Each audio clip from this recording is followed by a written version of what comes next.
tell me. I take it much unkindly that thou, Iago, who hast had my purse as if the strings were thine, shouldst know of this. Lad, but you'll not hear me. If ever I did dream of such a matter, abhor me. Thou toldst me thou didst hold him in thy hate. Despise me if I do not. 3 great ones of the city in personal suit to make me his lieutenant, off cap to him. And with the faith of man, I know my price. I'm worth no worse a place, but he, as loving his own pride and purposes, evades them with a bumbust circumstance horribly stuffed with epithets of war, and in conclusion, none suits my mediators. For certes, says he, I have already chose my officer. And what was he? Forsooth, a great arithmetician. One Michael Cassio, a Florentine, a fellow almost damned in a fair wise, that never set a squadron in the field, nor the division of a battle knows more than a spinster. Unless the book is theoric, wherein the togaed consuls can propose as masterly as he. Mere prattle, without practice, is all his soldiership. But he, sir, had the election, and I, of whom his eyes had seen the proof at Rhodes, at Cyprus, and on other grounds, christened and heathen, must be believed and calmed by debitor and creditor. This countercaster, he in good time must his lieutenant be, and I, God bless the mark, his moorship's ancient. By heaven, I rather would have been his hangman. Why, there's no remedy. 'Tis the curse of service. Preferment goes by letter and affection, not by the old gradation where each second stood heir to the first. Now, sir, be judge yourself whether I in any just term am affined to love the Moor. I would not follow him, then. Oh, sir, content you. I follow him to serve my turn upon him. We cannot all be masters, nor all masters cannot be truly followed. You shall mark many a duteous and knee-crooking knave that, doting on his own obsequious bondage, wears out his time, much like his master's ass, for naught but provender, and when he's old, cashiered. Whip me such honest knaves. Others there are, who, trimmed in forms and visages of duty, keep yet their hearts attending on themselves, and throwing but shows of service on their lords, do well thrive by them, and when they have lined their coats do themselves homage. These fellows have some soul, and such a one do I profess myself, for, sir, it is as sure as you are Roderigo. Were I the Moor, I would not be Iago. In following him, I follow but myself.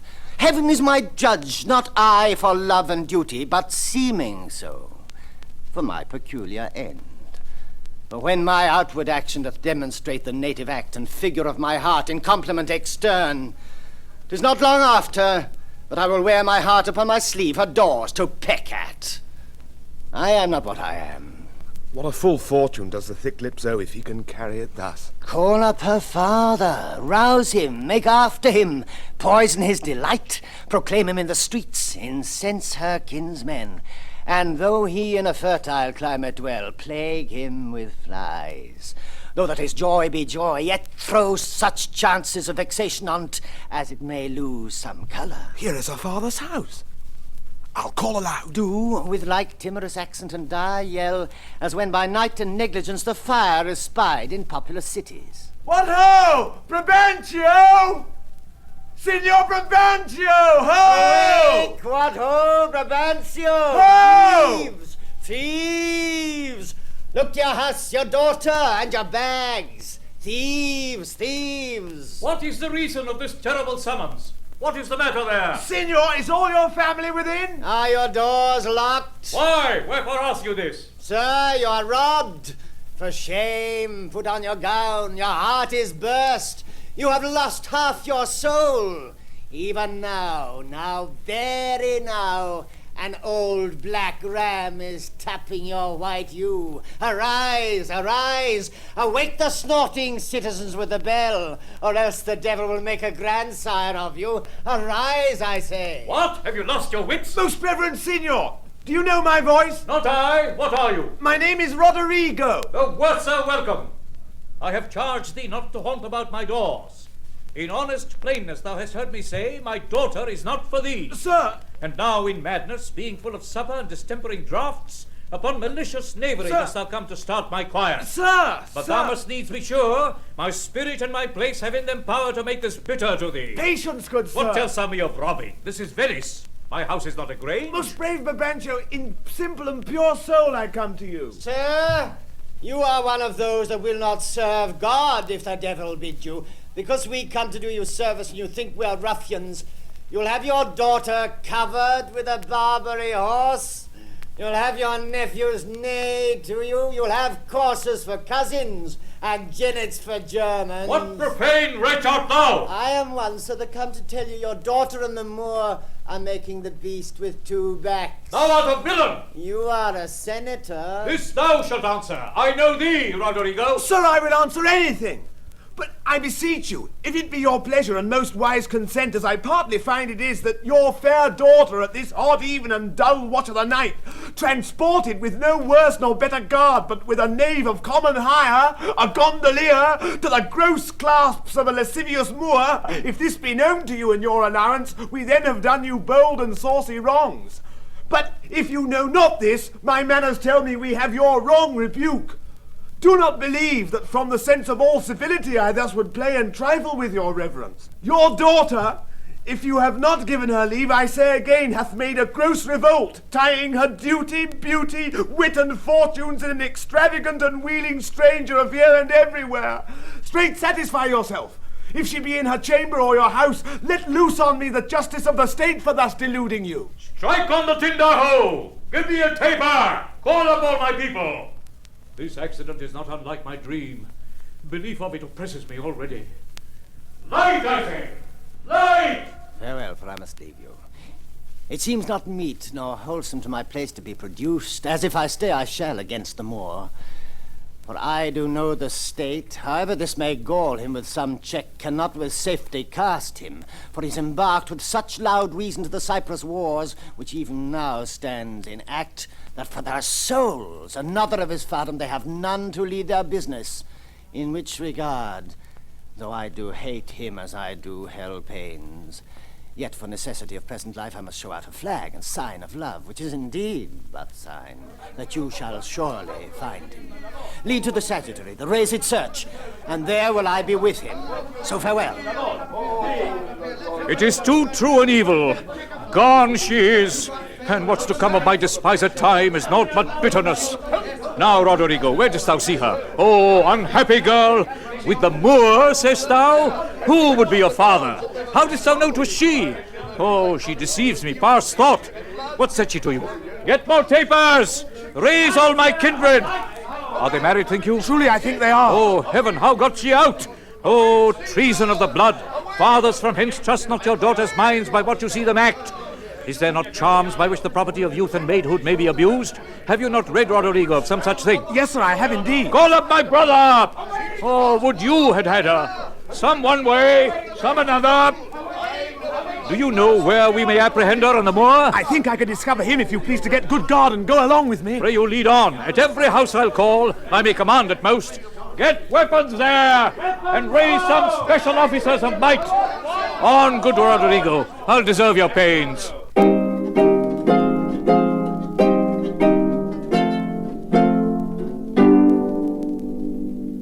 Though in the trade of war I have slain men, yet do I hold it very stuff the conscience to do no contrived murder.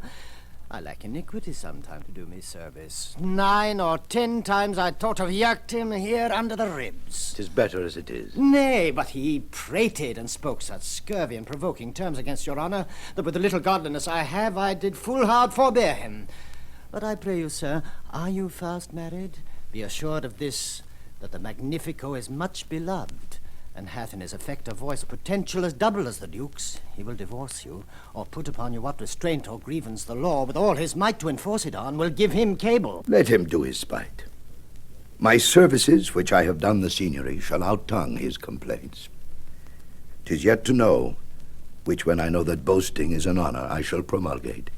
I fetch my life and being from men of royal siege, and my demerit may speak unbonneted to as proud a fortune as this that I have reached.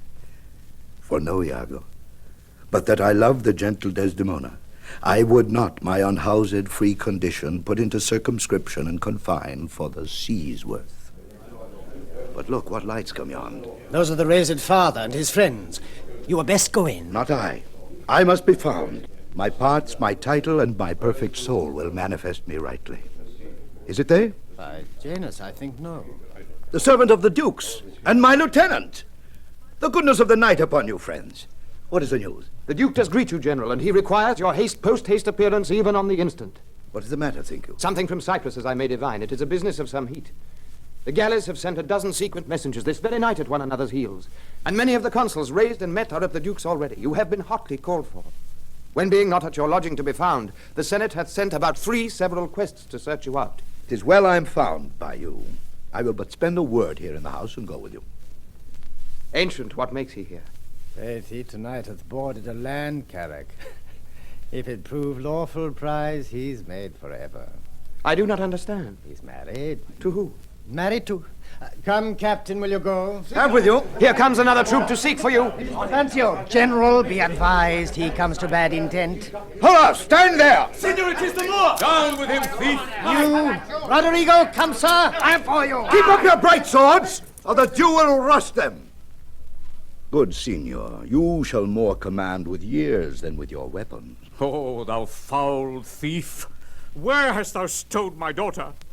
Damned as thou art, thou hast enchanted her. For I'll refer me to all things of sense. If she in chains of magic were not bound, whether a maid so tender, fair, and happy, so opposite to marriage, that she shunned the wealthy curled darlings of our nation, would ever have to incur a general mock, run from her guard edge to the sooty bosom of such a thing as thou, to fear, not to delight. Judge me the world, if 'tis not gross in sense that thou hast practiced on her with foul charms, abused her delicate youth with drugs or minerals that weaken motion. I'll have it disputed on. 'Tis probable and palpable to thinking. I therefore apprehend and do attach thee for an abuser of the world, a practicer of arts inhibited and out of warrant. Lay hold upon him. If he do resist, subdue him at his belly. Hold your hands, both you of my inclining and the rest! Were it my cue to fight, I should have known it without a prompter.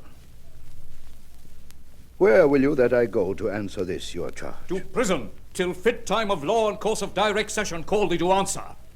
What if I do obey?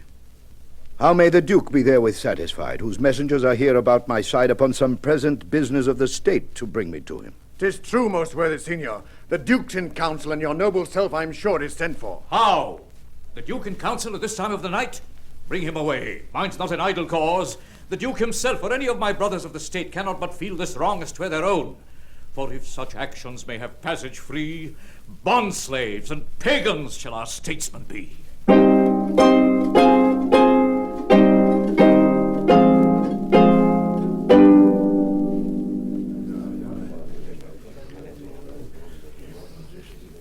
There is no composition in this news that gives them credit. Indeed, they are disproportioned. My letters say 107 galleys. And mine 140. And mine 200. But though they jump not on a just account, as in these cases where the aim reports 'tis oft with difference, yet do they all confirm a Turkish fleet, and bearing up to Cyprus. Nay, it is possible enough to judgment. I do not so secure me in the error, but the main article I do approve in fearful sense. A messenger from the galleys. Now, what's the business? The Turkish preparation makes for Rhodes. So has been reported to the state by Senior Angelo. How say you by this chain? This cannot be by no assay of reason. 'Tis a pageant to keep us in forced gaze when we consider the importance of Cyprus to the Turk. And let ourselves again but understand that as it more concerns the Turk than Rhodes, so may he with more facile question bear it, for that it stands not in such warlike brace, but altogether lacks the abilities that Rhodes is dressed in. If we make thought of this, we must not think the Turk is so unskilful to leave that latest which concerns him first, neglecting an attempt of ease and gain, to wake and wager a danger profitless. Nay, in all confidence, he is not for Rhodes. Here is more news. The Ottomites, reverend and gracious, steering with due course towards the Isle of Rhodes, have there enjointed them with an after fleet Aye, so I thought. How many as you guess? of 30 sail, and now they do re-stem their backward course, bearing with frank appearance their purposes towards Cyprus. Signor Montano, your trusty and most valiant servitor, with his free duty recommends you thus, and prays you to believe. It is certain then for Cyprus. Marcus Dosicos, is he not in town? He's now in Florence. Write from us to him. Post haste, dispatch. Here comes Brabantio, and the valiant Moor. Valiant Othello, we must straight employ you against the general enemy Ottoman. I did not see you. Welcome, gentle senior. We lacked your counsel and your help tonight. So did I yours. Good your grace, pardon me. Neither my place nor aught I heard of business hath raised me from my bed, nor doth the general care take hold on me. For my particular grief is of so floodgate and all-bearing nature, that it engluts and swallows other sorrows, and it is still itself. Why, what's the matter? My daughter. Oh, my daughter. Aye, to me. She is abused, stolen from me, and corrupted by spells and medicines bought of mountebanks. For nature so preposterously to her, being not deficient, blind, or lame of sense, sans witchcraft could not. Where he be that in this foul proceeding hath thus beguiled your daughter of herself and you of her, the bloody book of law you shall yourself read, in the bitter letter after your own sense. Yea, though our proper son stood in your action. Humbly I thank your grace. Here is the man, this Moor, whom now it seems your special mandate for the state affairs hath hither brought. We are very sorry for it. What in your own part can you say to this? Nothing, but this is so. Most potent, grave and reverend seniors, my very noble and approved good masters, that I have ta'en away this old man's daughter, it is most true. True, I have married her. The very head and front of my offending hath this extent, no more. Rude am I in my speech, and little blessed with the soft phrase of peace. For since these arms of mine had 7 years' pith, till now some 9 moons wasted, they have used their dearest action in the tented field. And little of this great world can I speak, more than pertains to feats of broil and battle. And therefore little shall I grace my cause in speaking for myself. Yet, by your gracious patience, I will a round, unvarnished tale deliver of my whole course of love. What drugs, what charms, what conjuration, and what mighty magic, for such proceedings am I charged withal. I won his daughter. A maiden never bold, of spirit so still and quiet that her motion blushed at herself, and she, in spite of nature, of years, of country, credit, everything, to fall in love with what she feared to look on. It is a judgment maimed and most imperfect that will confess perfection so could err against all rules of nature, and must be driven to find out practices of cunning hell why this should be. I therefore vouch again that with some mixtures powerful o'er the blood, or with some dram conjured to this effect, he wrought upon her. To vouch this is no proof, without more wider and more overt test than these thin habits and poor likelihoods of modern seeming do prefer against him. But Othello speak. Did you by indirect and forced causes subdue and poison this young maid's affections? Or came it by request, and such fair question as soul to soul afforded? I do beseech you send for the lady to the sagittary, and let her speak of me before her father. If you do find me foul in her report, the trust, the office I do hold of you, not only take away, but let your sentence even fall upon my life. Fetch Desdemona hither. Ancient, conduct them. You best know the place. And till she come, as truly as to heaven I do confess the vices of my blood, so justly to your grave ears I'll present how I did thrive in this fair lady's love, and she in mine. Say it, Othello.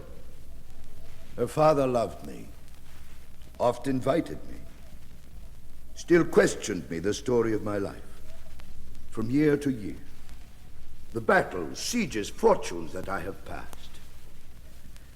I ran it through, e'en from my boyish days to the very moment that he bade me tell it, wherein I spake of most disastrous chances, of moving accidents by flood and field, of hairbreadth escapes of the imminent deadly breach, of being taken by the insolent foe and sold to slavery, of my redemption thence, and with it all my travels' history, wherein of Anta's vast and deserts idle, rough quarries, rocks, and hills whose heads touch heaven, it was my hint to speak. Such was the process. And of the cannibals that each other eat, the anthropophagi, men whose heads do grow beneath their shoulders. This to hear would Desdemona seriously incline, but still the house affairs would draw her thence. Whichever she could with haste dispatch, she'd come again, and with a greedy ear devour up my discourse. Which I observing, took one suppliant hour, and found good means to draw from her a prayer of earnest heart, that I would all my pilgrimage dilate, whereof by parcels she had something heard, but not intentively. I did consent, and often did beguile her of her tears when I did speak of some distressful stroke that my youth suffered. My story being done, she gave me for my pains a world of sighs. She swore in faith 'twas strange, 'twas passing strange, 'twas pitiful, 'twas wondrous pitiful. She wished she had not heard it, yet she wished that heaven had made her such a man. She thanked me, and bade me, if I had a friend that loved her, I should but teach him how to tell my story, and that would woo her. Upon this hint, I spake. She loved me for the dangers I had passed, and I loved her that she did pity them. This only is the witchcraft I have used. Here comes the lady. Let her witness it. I think this tale would win my daughter too. Good Brabantio, take up this mangled matter at the best. Men do their broken weapons rather use than their bare hands. I pray you hear her speak.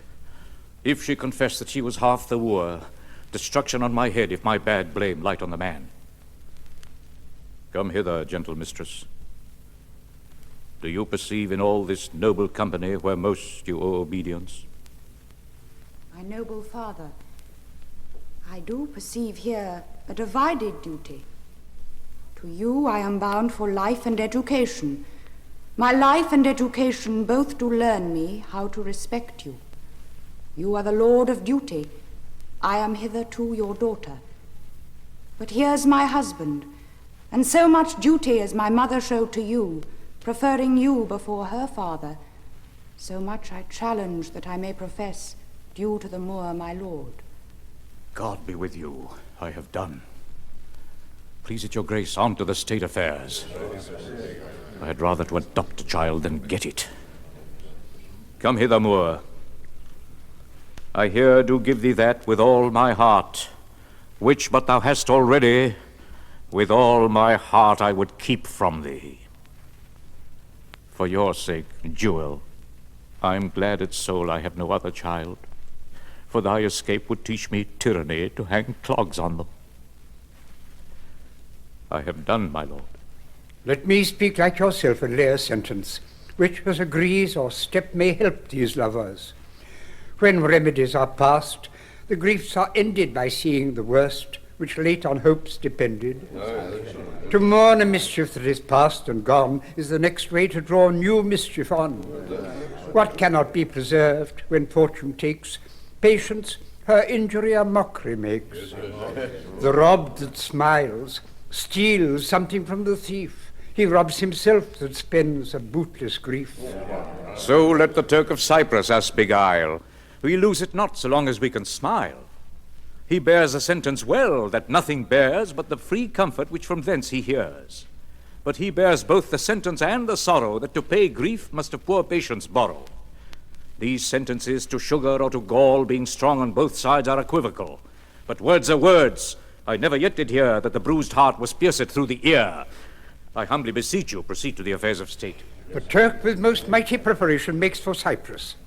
Othello, the fortitude of the place is best known to you, and though we have there a substitute of most allowed sufficiency, yet opinion, a more sovereign mistress of effects, throws a more safer voice on you.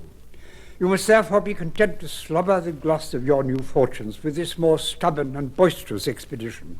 The tyrant custom, most grave senators, hath made the flinty and steel couch of war my thrice-driven bed of down. I do agnize a natural and prompt alacrity I find in hardness, and do undertake this present war against the Ottomites. Most humbly, therefore, bending to your state, I crave fit disposition for my wife, due reference of place and exhibition, with such accommodation and besort as levels with her breeding. If you please, be it at her father's. I will not have it so. Nor I. Nor I. I would not there reside to put my father in impatient thoughts by being in his eye. Most gracious Duke, to my unfolding lend your prosperous ear, and let me find a charter in your voice to assist my simpleness. What would you, Desdemona? That I did love the Moor, to live with him, my downright violence and scorn of fortunes may trumpet to the world. My heart subdued even to the very quality of my lord. I saw Othello's visage in his mind, and to his honours and his valiant parts did I my soul and fortunes consecrate. So that, dear lords, if I be left behind, a moth of peace, and he go to the war, the rights for why I love him are bereft me, and I a heavy interim shall support by his dear absence. Let me go with him. Let her have your voice. Vouch with me, heaven. I therefore beg it not to please the palate of my appetite, nor to comply with heat, the young effects in me defunct, and proper satisfaction, but to be free and bounteous to her mind. And heaven defend your good souls, that you think I will your serious and great business scamped when she is with me. No. When light-winged toys of feathered Cupid seal with wanton dullness my speculative and officed instrument, that my disports corrupt and taint my business, let housewives make a skillet of my helm, and all in dine and base adversities make head against my estimation.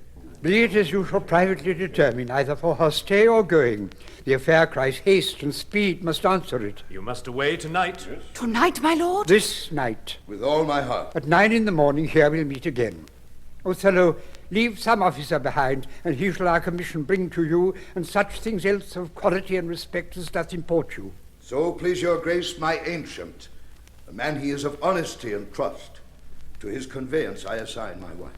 With what else needful your good grace shall think to be sent after me. Let it be so. Good night to everyone, and noble Signor, if virtue no delighted beauty lack, your son-in-law is far more fair than black. And you, brave Moor, use Desdemona well. Look to her, Moor, if thou hast eyes to see. She has deceived her father, and may thee. My life upon her faith. Honest Iago, my Desdemona must I leave to thee. I prithee let thy wife attend on her, and bring them after in the best advantage. Come, Desdemona. I have but an hour of love, of worldly matter and direction to spend with thee. We must obey the time.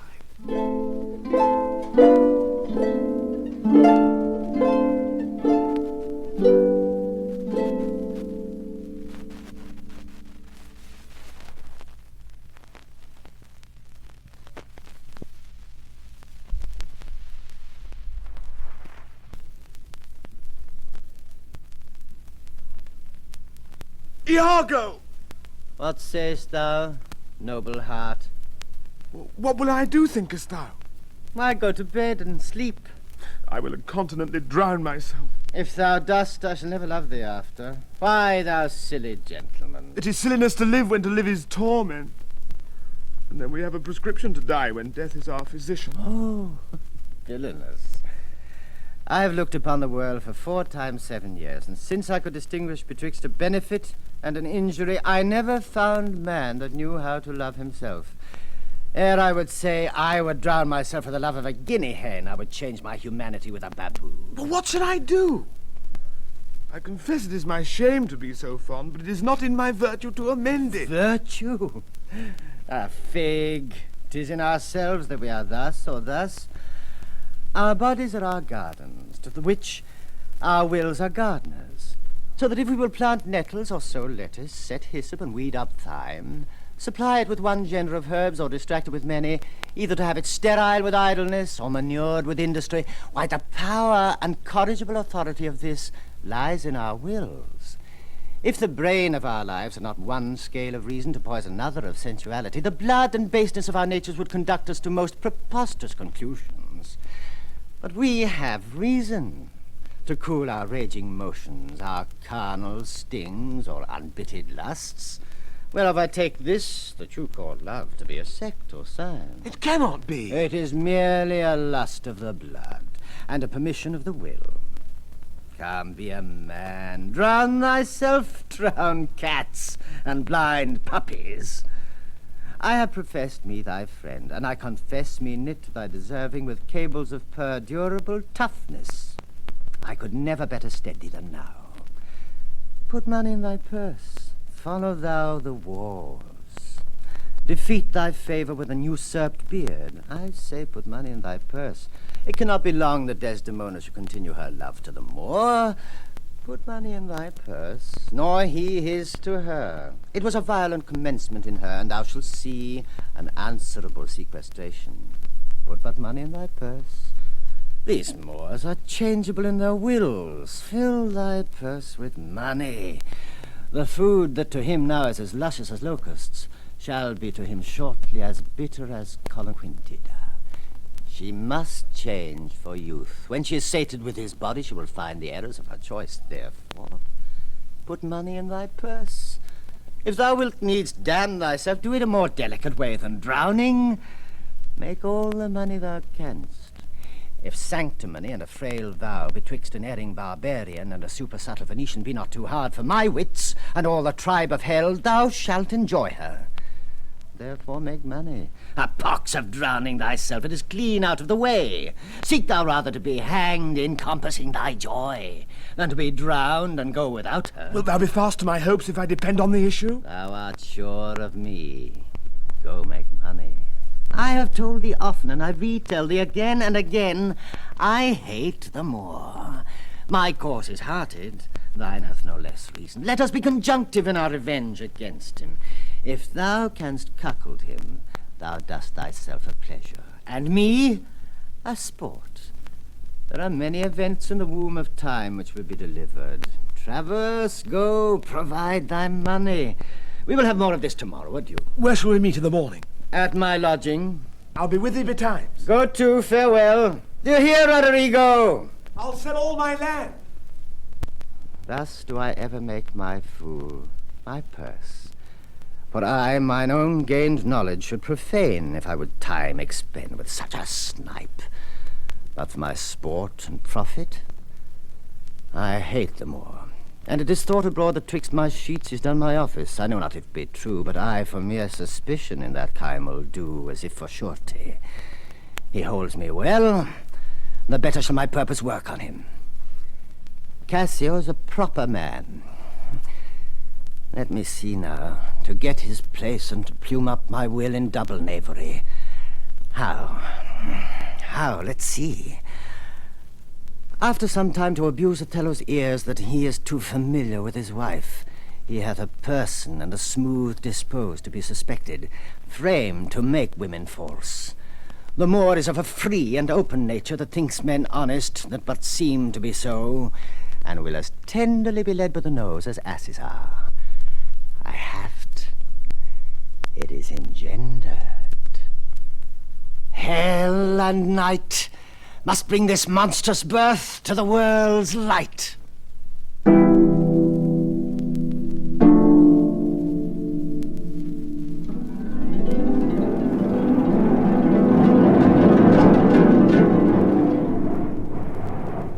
What from the Cape can you discern at sea? Nothing at all. It is a high road flood. I cannot fix the heaven and the main destroyer sail. Methinks the wind hath spoke aloud at land. A fuller blast ne'er shook our battlements. If it hath ruffianed so upon the sea, what ribs of oak when the mountains melt on them can hold the mortise? What shall we hear of this?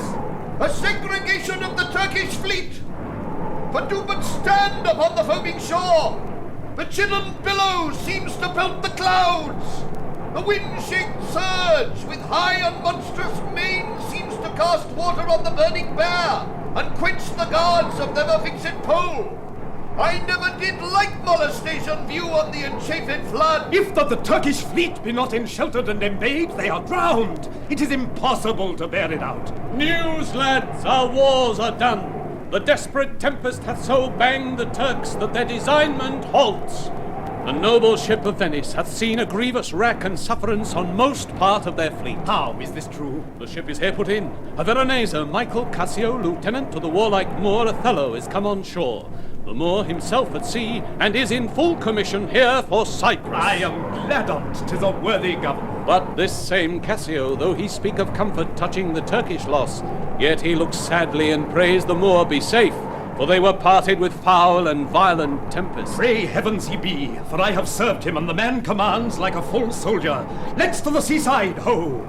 As well to see the vessel that's come in as to throw out our eyes for brave Othello even till we make the main and the aerial blue an indistinct regard. Come, let's do so, for every minute is expectancy of more arrivals.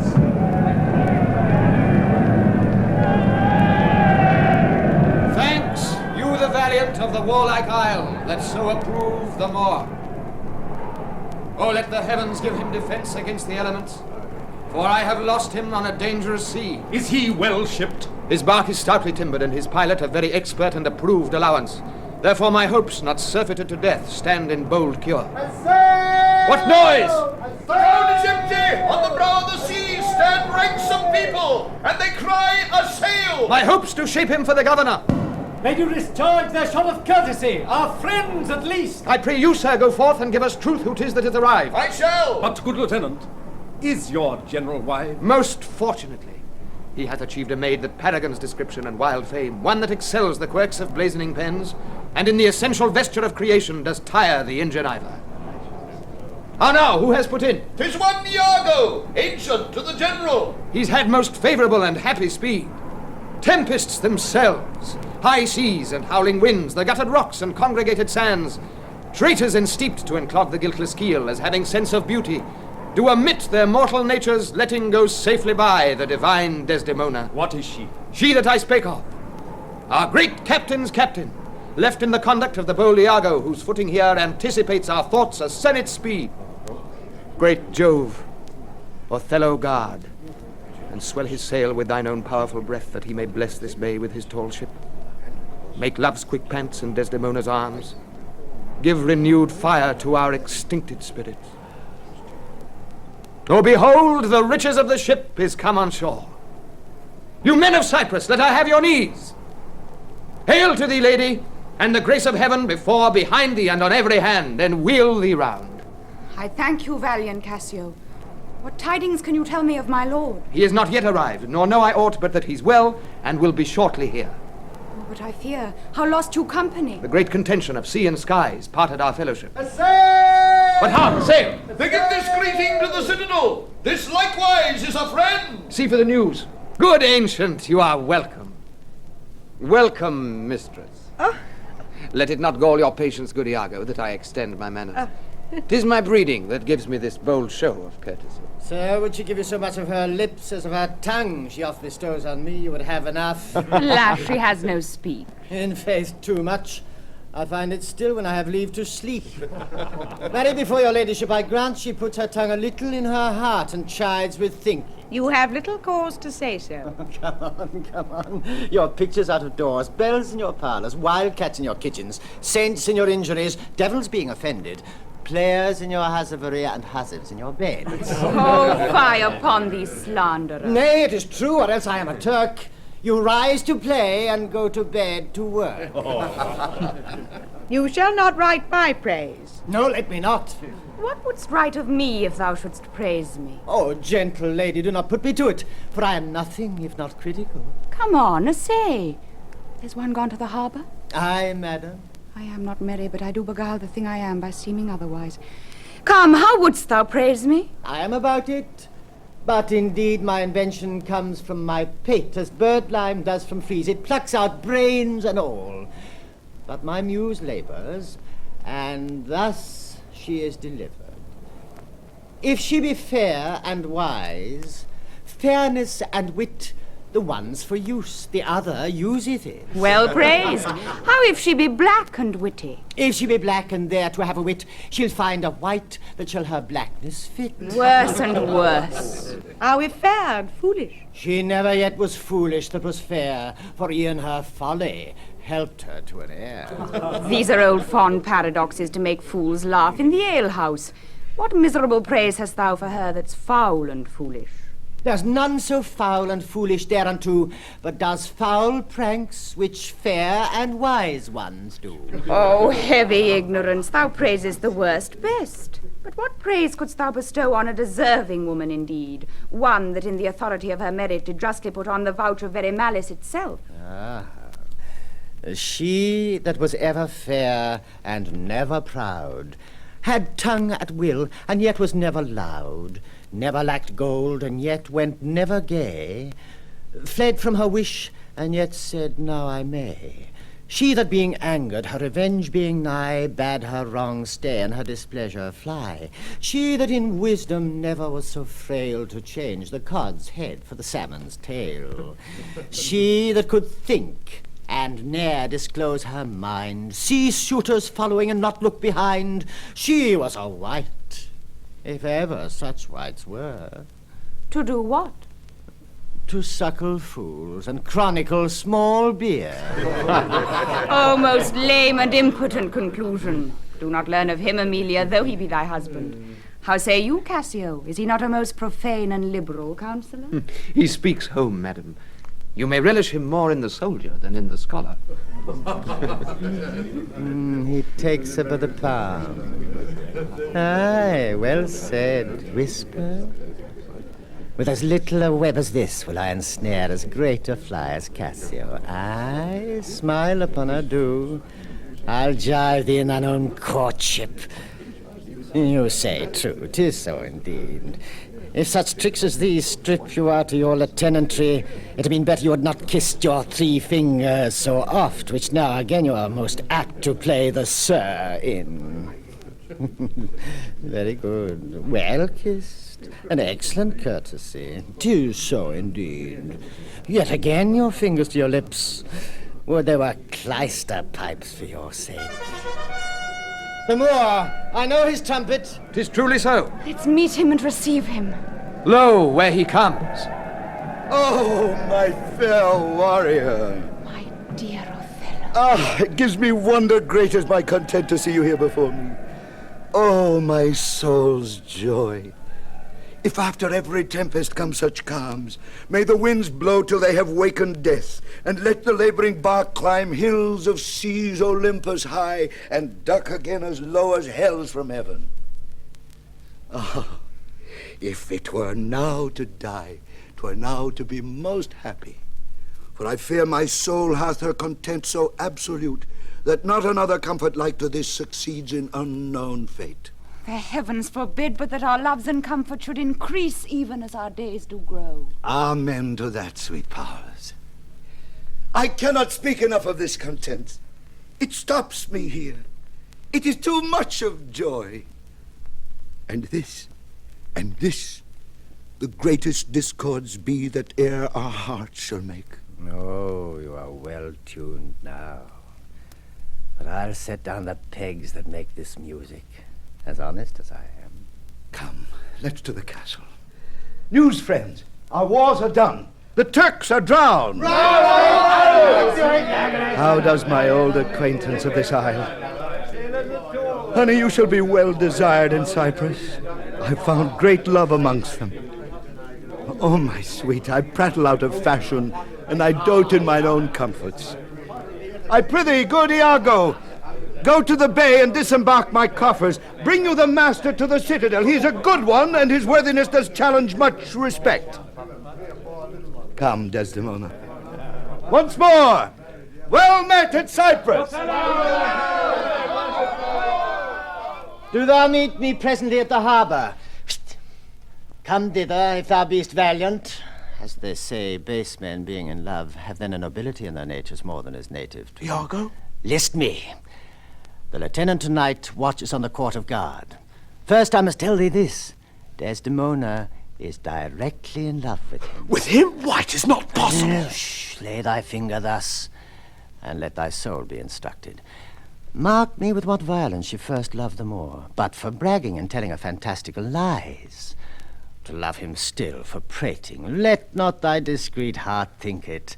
Her eye must be fed. And what delight shall she have to look on the devil?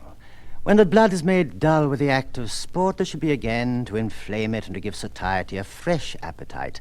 Loveliness in favour, sympathy in years, manners and beauties, all which the Moor is defective in.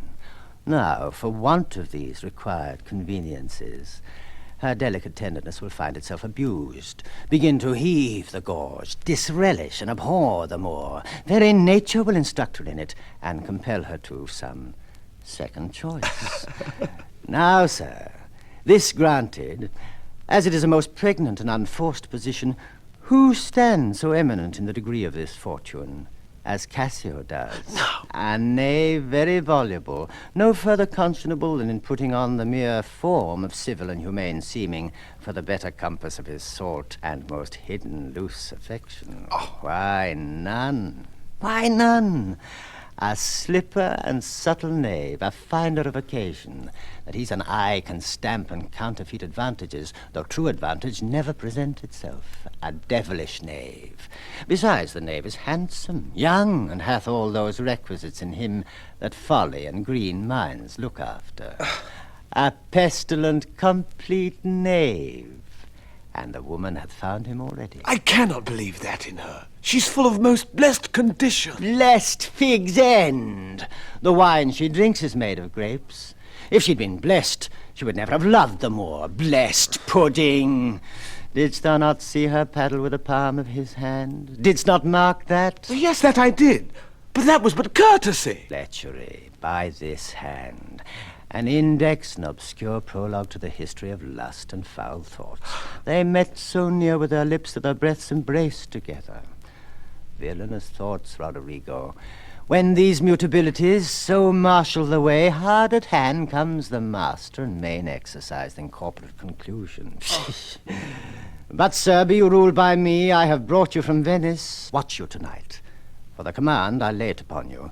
Cassio knows you not. I'll not be far from you. Do you find some occasion to anger Cassio, either by speaking too loud or tainting his discipline, or from what other course you please, which the time shall more favourably minister? Well, sir, he's rash and very sudden in choler, and haply with his truncheon may strike at you, provoke him, that he may.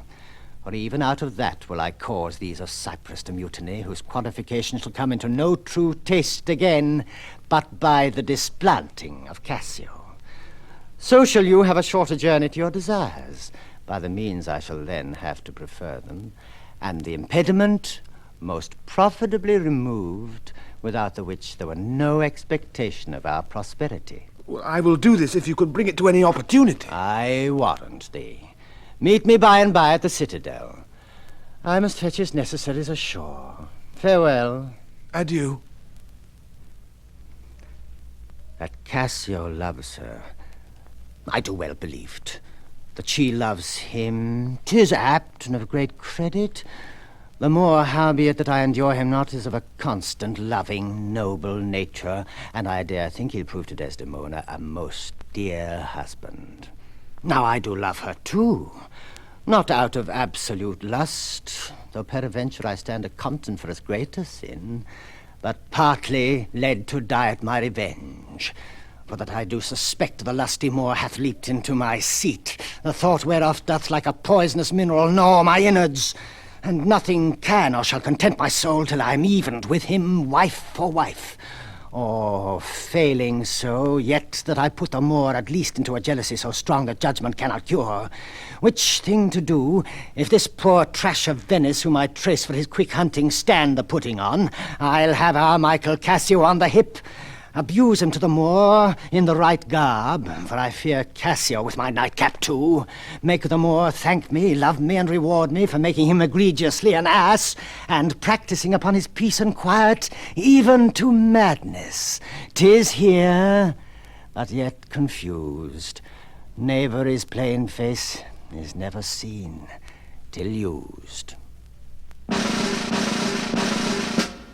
It is Othello's pleasure, our noble and valiant general, that upon certain tidings now arrived importing the mere perdition of the Turkish fleet, every man put himself into triumph. Some to dance, some to make bonfires, each man to what sport and revels his edition leads him. For besides these beneficial news, it is the celebration of his nuptial.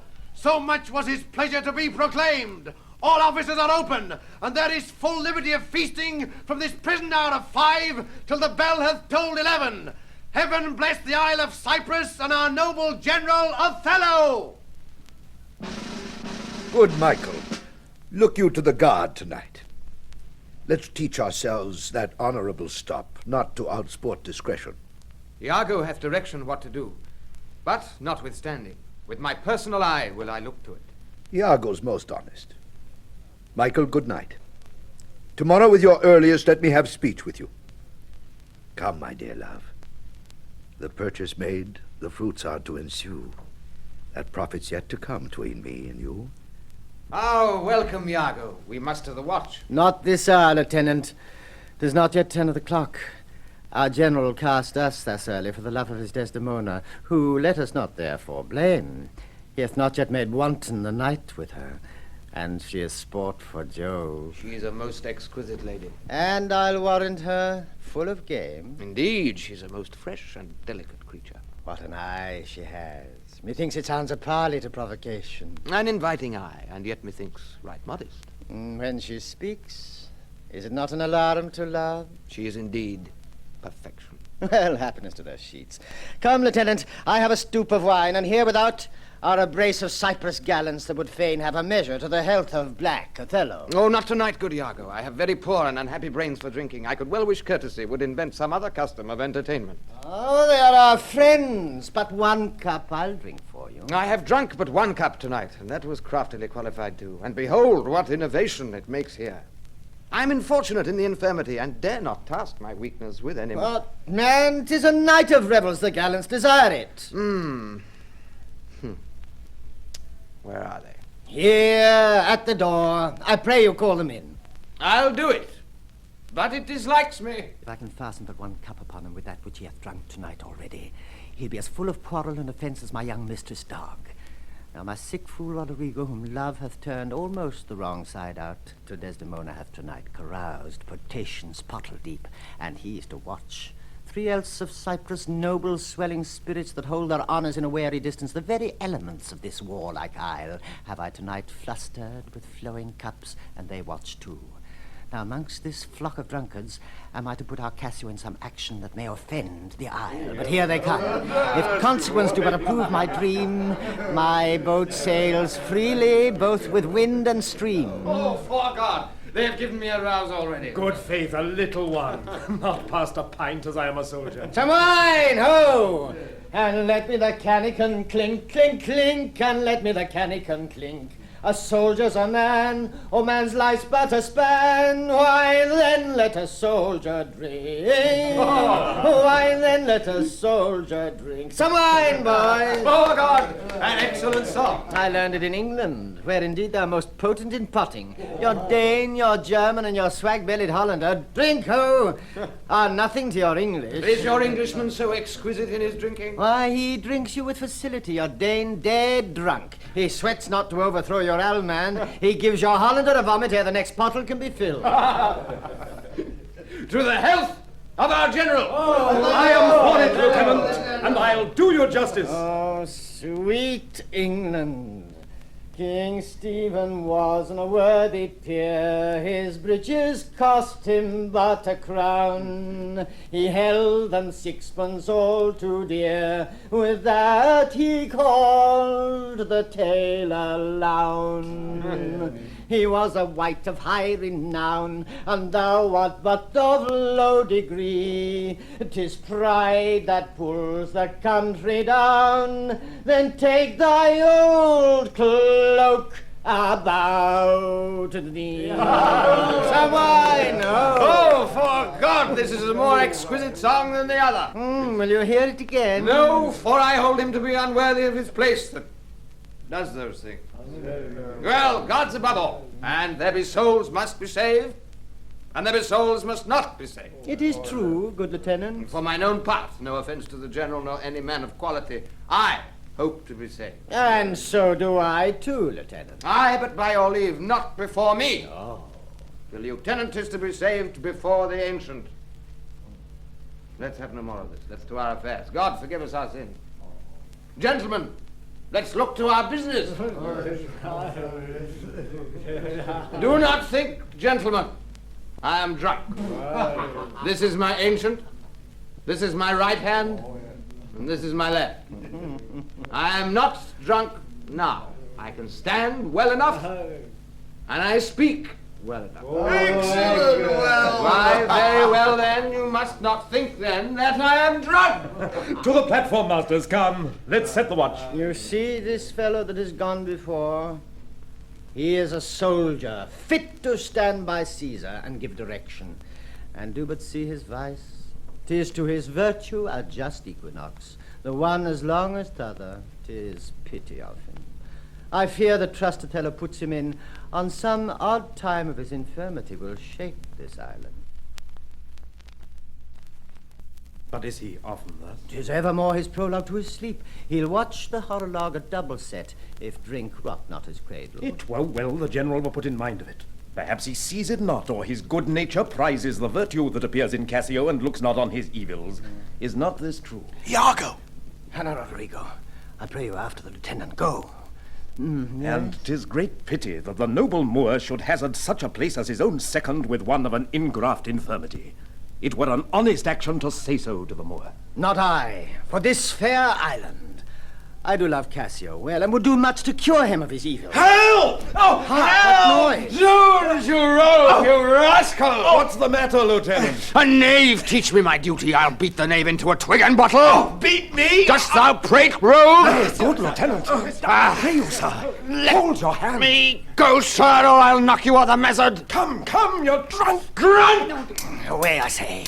Go out and cry a mutiny. Mutiny! Nay, good lieutenant. God's will, gentlemen. Help ho, lieutenant! Sir Montano! Help, masters! Here's a goodly watch indeed. Who's that with who's the bell? Diable ho! The town will rise. God's will, lieutenant. You will be ashamed forever. What is the matter here? I bleed still. I am hurt to the death. Hold for your lives! Hold, lieutenant! Sir Montano, gentlemen! Have you forgot all sense of place and duty? Hold! The general speaks to you. Hold for shame! Why, how now, huh? From whence ariseth this? Are we turned Turks, and to ourselves do that which heaven hath forbid the Ottomans? For Christian shame, put by this barbarous brawl. He that stirs next to carve for his own rage holds his soul light. He dies upon his motion. Silence that dreadful bell. It frights the isle from her propriety. What's the matter, masters? Honest Iago that looks dead with grieving, speak. Who began this? On thy love I charge thee. I do not know. Friends all, but now, in quarter and in terms like bride and groom divesting them for bed. And then, but now, as if some planeted outwitted men, swords out and tilting one at other's breasts in opposition bloody, I cannot speak any beginning to this peevish odds, and would in action glorious I had lost those legs that brought me to a part of it. How comes it, Michael, you are thus forgot? I pray you pardon me. I cannot speak. Where the Montano? You will want to be civil. The gravity and stillness of your youth the world hath noted, and your name is great in mouths of wisest censure. What's the matter, that you unlace your reputation thus and spend your rich opinion for the name of a night brawler? Give me answer to it. Worthy Othello, I am hurt to danger. Your officer, Iago, can inform you, while I spare speech, which something now offends me of all that I do know. Nor know I aught by me that said or done amiss this night, unless self-charity be sometimes a vice, and to defend ourselves it be a sin when violence assails us. Now, by heaven, my blood begins my safer guides to rule, and passion having my best judgment, Collida says to lead the way. Zoons, if I stir or do but lift this arm, the best of you shall sink in my rebuke. Give me to know how this foul rout began, who set it on, and he that is approved in this offence, though he had twinned with me both at a birth, shall lose me. What, in a town of war, yet wild, the people's hearts brimful of fear, to manage private and domestic quarrel in night and on the court and guard of safety? 'Tis monstrous. Iago, who began? If partially affined or leagued in office, thou dost deliver more or less than truth, thou art no soldier. Touch me not so near. I'd rather have this tongue cut from my mouth than it should do offence to Michael Cassio. Yet I persuade myself to speak the truth shall nothing wrong him. This it is, General. Montano and myself being in speech, there comes a fellow crying out for help, and Cassio following him with determined sword to execute upon him. Sir, this gentleman steps into Cassio and entreats his pause. Myself, the crying fellow, did pursue, lest by his clamour, as it so fell out, the town might fall in fright. He, swift of foot, outran my purpose, and I returned then rather for that I heard the clink and fall of swords, and Cassio high in oath, which till tonight I ne'er might say before. When I came back, for this was brief, I found them close together at blow and thrust, even as again they were when you yourself did part them. More of this matter cannot I report. But men are men. The best sometimes forget. Though Cassio did some little wrong to him, as men in rage strike those that wish them best, yet surely Cassio, I believe, received from him that fled some strange indignity which patience could not pass. I know, Iago. Thy honesty and love doth mince this matter, making it light to Cassio. Cassio, I love thee, but nevermore be officer of mine. Look, if my gentle love be not raised up, I'll make thee an example. What is the matter? All's well, sweeting. Come away to bed. Sir, for your hurts, myself will be your surgeon. Lead him off.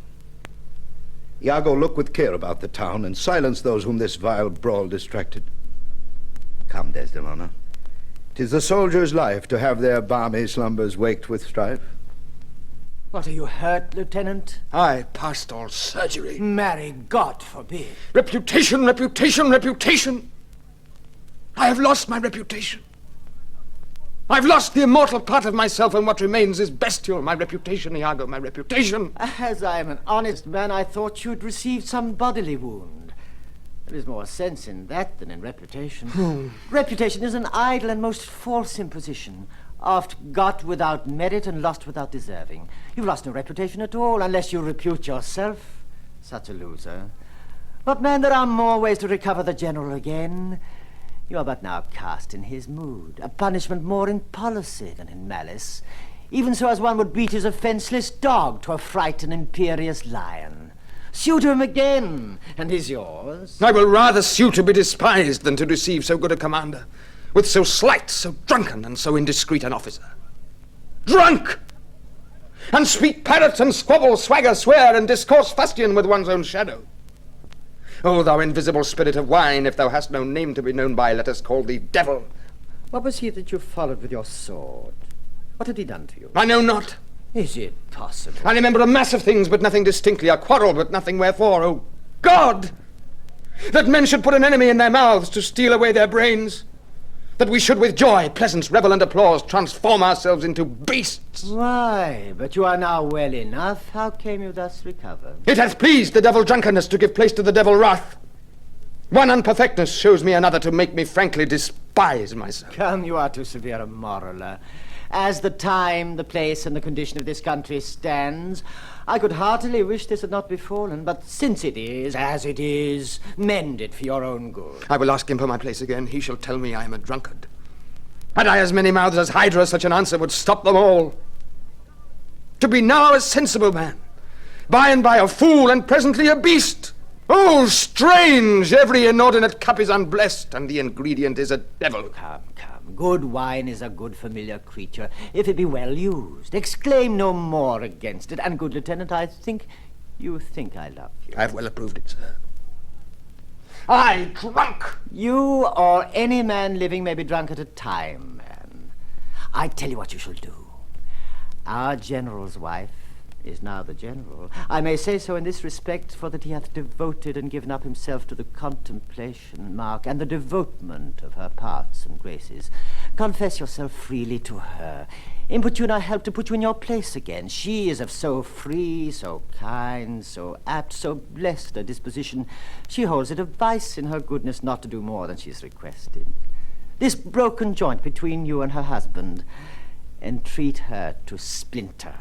And my fortunes gainst any lay worth naming, this crack of your love shall grow stronger than it was before. You advise me well. I protest in the sincerity of love and honest kindness. I think it freely. And betimes in the morning I will beseech the virtuous Desdemona to undertake for me. I am desperate of my fortunes if they check me. You're in the right. Good night, Lieutenant. I must do the watch. Good night, honest Iago. And what's he then that says I play the villain? When this advice is free I give, and honest, probable to thinking, and indeed the course to win the more again. For 'tis most easy, inclining Desdemona to subdue in any honest suit. She's framed as fruitful as the free elements. And then for her to win, the Moor were to renounce his baptism, all seals and symbols of redeemed sin. His soul is so infettered to her love that she may make, unmake, do what she list, even as her appetite shall play the god with his weak function. How am I then a villain, to counsel Cassio to this parallel course, directly to his good? Divinity of hell, when devils will the blackest sins put on, they do suggest at first with heavenly shows, as I do now. For whiles this honest fool plies Desdemona to repair his fortune, and she for him pleads strongly to the Moor, I'll pour this pestilence into his ear, that she repeals him for her body's lust, and by how much she strives to do him good, she shall undo her credit with the Moor. So will I turn her virtue into pitch, and out of her own goodness make the net that shall enmesh them all. How now, Roderigo? I do follow here in the chase, not like a hound that hunts, but one that fills up the cry. My money is almost spent. I have been tonight exceedingly well cudgelled, and I think the issue will be I shall have so much experience for my pains, and so with no money at all and a little more wit return again to Venice. How poor are they that have not patience! What wound did ever heal but by degrees? Thou knowst we work by wit, and not by witchcraft, and wit depends on dilatory time. Does not go well, Cassio hath beaten thee, and thou by that small hurt hath cashiered Cassio. Though other things grow fair against the sun, yet fruits that blossom first will first be ripe. Content thyself a while. The mass, 'tis morning. Pleasure and action make the hours seem short. Retire thee, go where thou art billeted. What? Away, I say, thou shalt no more hereafter. Nay, get thee gone. Two things are to be done. My wife must move for Cassio to her mistress. I'll settle on myself a while to draw them more apart, and bring him jump when he may Cassio find soliciting his wife. Aye, that's the way. Dull not device by coldness and delay.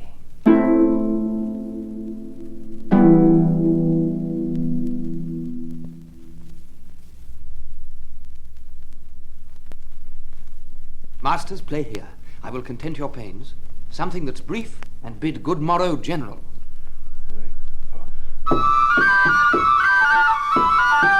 Why, masters, have your instruments been in Naples, that they speak i' the nose thus? How, sir? How?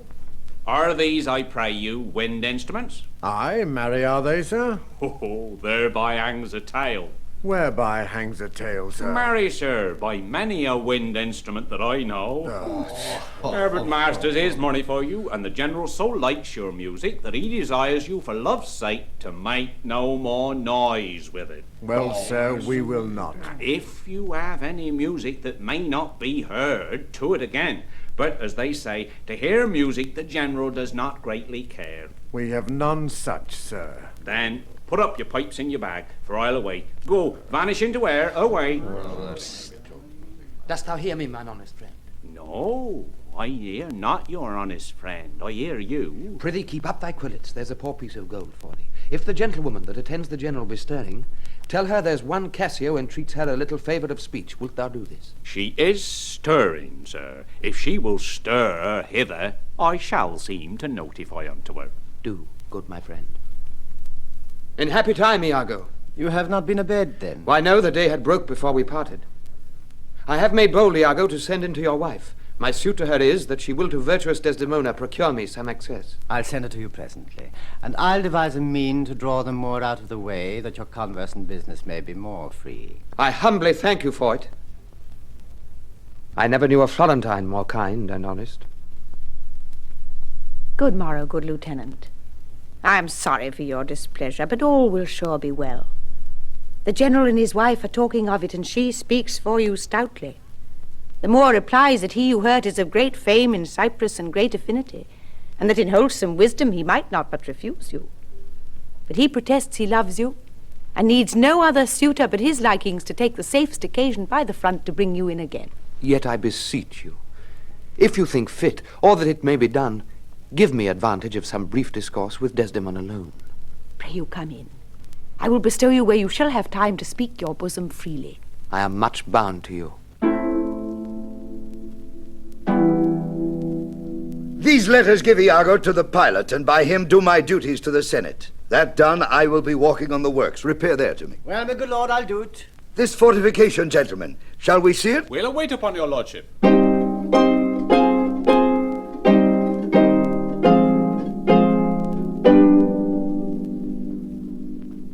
Be thou assured, good Cassio, I will do all my abilities in thy behalf. Good madam, do. I warrant it grieves my husband as if the cause were his. Oh, that's an honest fellow. Do not doubt, Cassio, but I will have my lord and you again as friendly as you were. Bounteous madam, whatever shall become of Michael Cassio, he's never anything but your true servant. I note. I thank you. You do love my lord. You've known him long, and be you well assured he shall in strangeness stand no farther off than in a politic distance. Aye, but lady, that policy may either last so long, or feed upon such nice and waterish diet, or breed itself so out of circumstance, that I being absent and my place supplied, my general will forget my love and service. Oh, do not doubt that. Before Amelia here I give thee warrant of thy place. Assure thee, if I do vow a friendship, I'll perform it to the last article. My lord shall never rest. I'll watch him tame and talk him out of patience. His bed shall seem a school, his board a shrift. I'll intermingle everything he does with Cassio's suit. Therefore be merry, Cassio, for thy solicitor shall rather die than give thy cause away. Madam, here comes my lord. Madam, I'll take my leave. Why, stay and hear me speak. Madam, not now. I am very ill at ease, unfit for mine own purpose. Well, do your discretion. I like not that.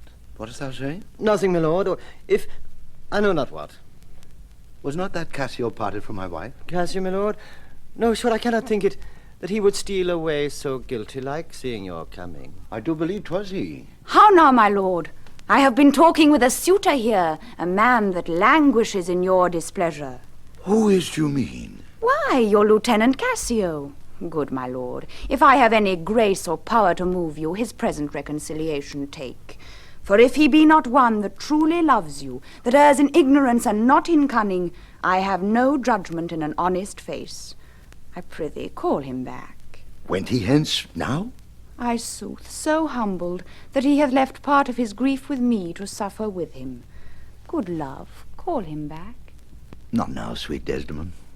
Some other time. But shall be shortly? The sooner, sweet, for you. Shall be tonight at supper? No, not tonight. Tomorrow dinner, then? I shall not dine at home. I meet the captains at the Citadel. Why, then, tomorrow night, on Tuesday morn, on Tuesday noon, or night, on Wednesday morn. I prithee, name the time, but let it not exceed 3 days. In faith, he's penitent, And yet his trespass in our common reason, save that they say the wars must make example out of her best, is not almost a fault to incur, a private check. When shall he come? Tell me, Othello. I wonder in my soul what you should ask me that I should deny or stand so mammering on. What? Michael Cassio, that came a-wooing with you, and so many time when I have spoken of you dispraisingly, hath ta'en your part, to have so much to do to bring him in. The lady, I could do much. Prithee no more. Oh, let him come when he will. I will deny thee nothing. Why? This is not a boon. 'Tis as I should entreat you wear your gloves, or feed on nourishing dishes, or keep you warm, or sue to you to do a peculiar profit to your own person. Nay, when I have a suit wherein I mean to touch your love indeed, it shall be full of poise and difficult weight, and fearful to be granted. I will deny thee nothing. Whereon I do beseech thee, grant me this, to leave me but a little to myself. Shall I deny you? No. Farewell, my lord. Farewell, my Desdemona. I'll come to thee straight. Amelia, come. Be as your fancies teach you. Whate'er you be, I am obedient. Oh, excellent wretch. Perdition catch my soul, but I do love thee. And when I love thee not, chaos is come again. My noble lord. What dost thou say, Iago? Did Michael Cassio, when you wooed my lady, know of your love? He did from first to last. Why dost thou ask? But for the satisfaction of my thought. No further harm. Why of thy thought, Iago? I did not think you'd been acquainted with her. Oh, yes, and went between us very oft. Indeed. Indeed, aye, indeed. Discernst thou aught in that? Is he not honest? Honest, my lord? Honest, aye, honest. My lord, for aught I know. What dost thou think?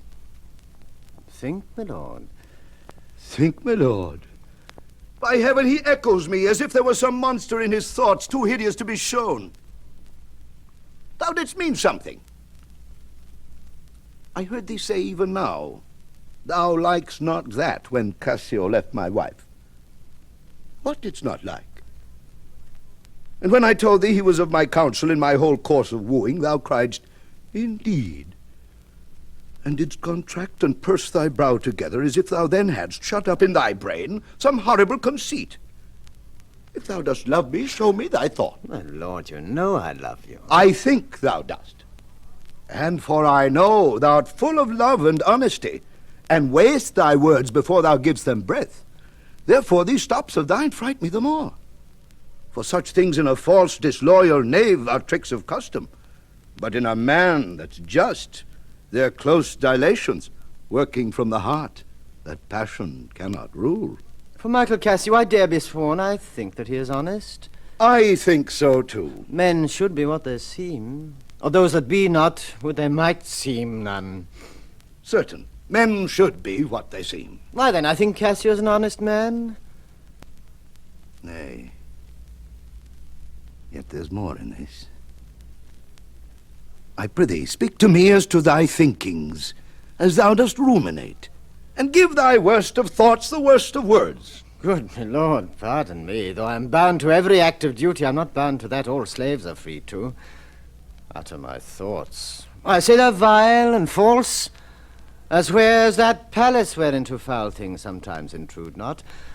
Who has that breast so pure, wherein uncleanly apprehensions keep leets and law days, and in sessions sit with meditations lawful? Thou dost conspire against thy friend Iago, if thou but thinkst him wronged, and makest his ear a stranger to thy thoughts. I do beseech you, though I perchance am vicious in my guess, as I confess it is my nature's plague to spy into abuses, and of my jealousy shape faults that are not, that your wisdom from one that so imperfectly conceits would take no notice, nor build yourself a trouble out of his scattering and unsure observance.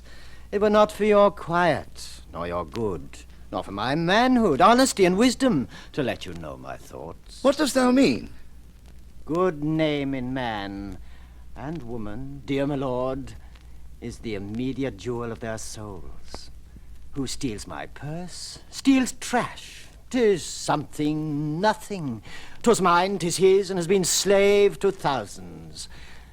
But he that filches from me my good name robs me of that which not enriches him and makes me poor indeed. Why, heaven, I'll know thy thoughts. You cannot, if my heart were in your hand, nor shall not while 'tis in my custody. Huh? Oh, beware, my lord, of jealousy. It is the green-eyed monster which doth mock the meat it feeds on. That cuckold lives in bliss, who certain of his fate loves not his wronger. But oh, what damned minutes tells he o'er who dotes, yet doubts, suspects, yet soundly loves. Oh, misery! Poor and content is rich and rich enough, but riches find less, is as poor as winter to him that ever fears he shall be poor. Good God, the souls of all my tribe defend from jealousy. Why? Why is this? Thinkst thou I'd make a life of jealousy to follow still the changes of the moon with fresh suspicions? No, to be once in doubt is once to be resolved. Exchange me for a goat when I shall turn the business of my soul to such ex-sufflicate and blown surmises matching thy inference. 'Tis not to make me jealous, to say my wife is fair, feeds well, loves company, is free of speech, sings, plays, and dances well. Where virtue is, these are more virtuous. Nor from mine own weak merits will I draw the smallest fear or doubt of her revolt, for she had eyes and chose me. No, Iago, I'll see before I doubt. When I doubt, prove. And on the proof, there is no more but this, away at once with love or jealousy. I am glad of this, for now I shall have reason to show the love and duty that I bear you with franker spirit. Therefore, as I am bound, receive it from me. I speak not yet of proof. Look to your wife. Observe her well with Cassio. Wear your eyes thus, not jealous, nor secure. I would not have your free and noble nature out of self-bounty be abused. Look to it. I know our country disposition well. In Venice they do let God see the pranks they dare not show their husbands.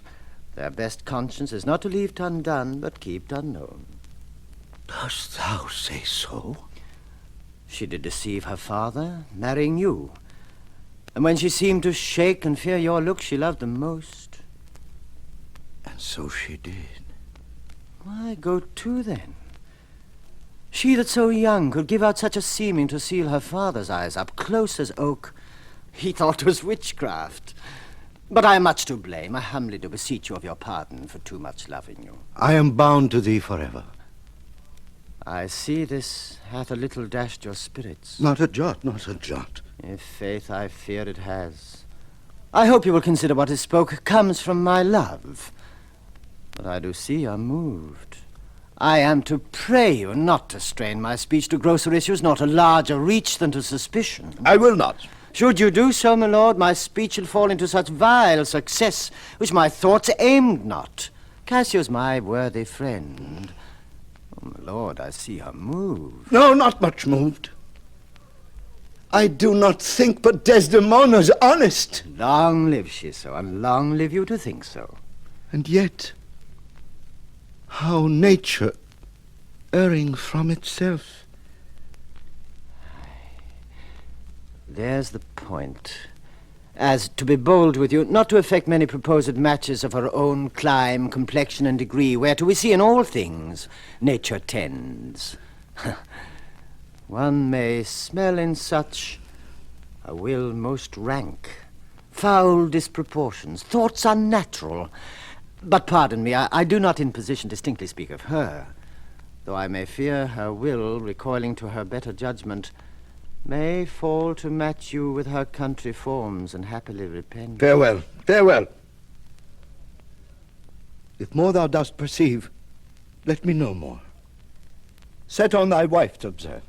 Leave me, Iago. My lord, I take my leave. Why did I marry?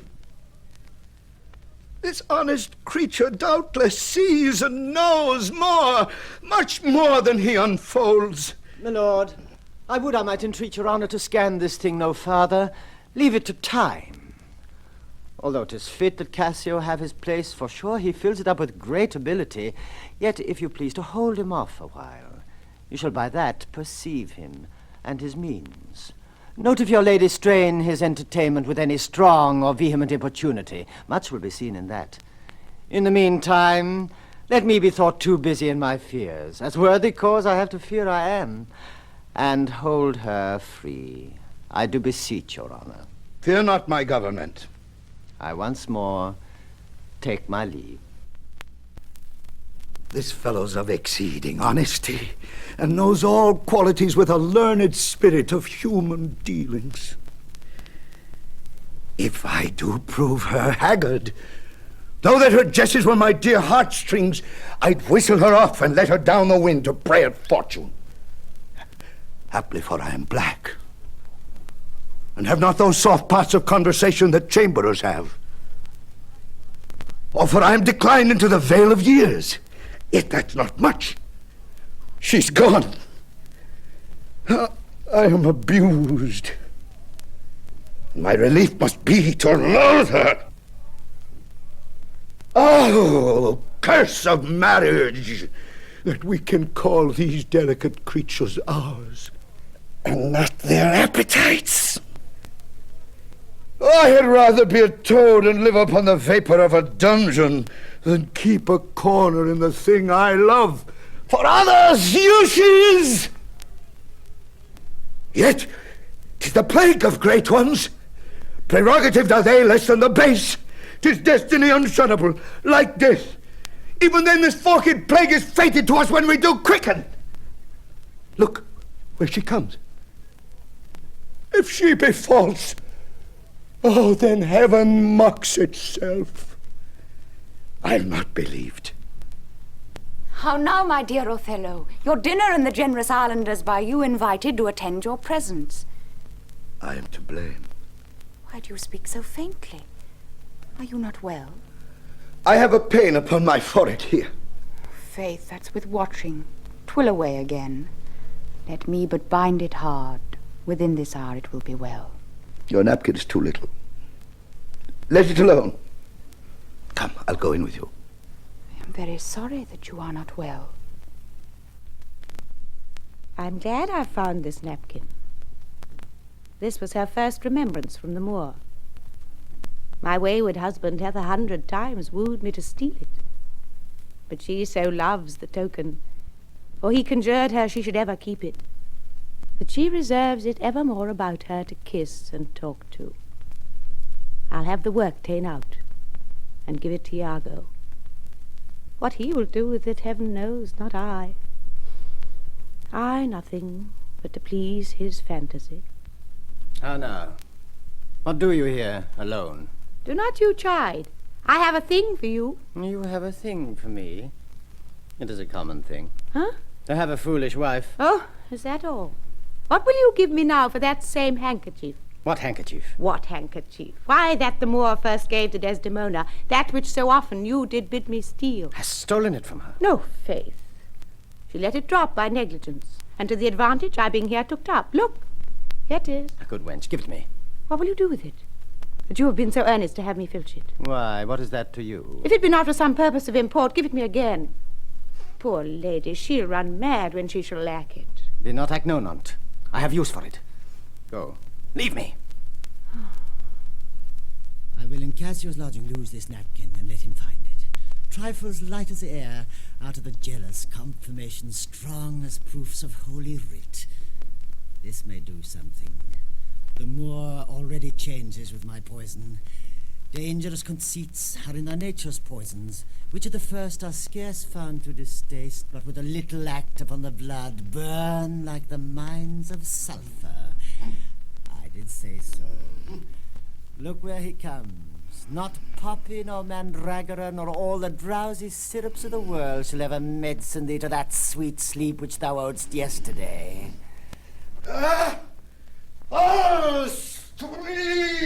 Why, how now, General, no more of that. Avaunt, begone!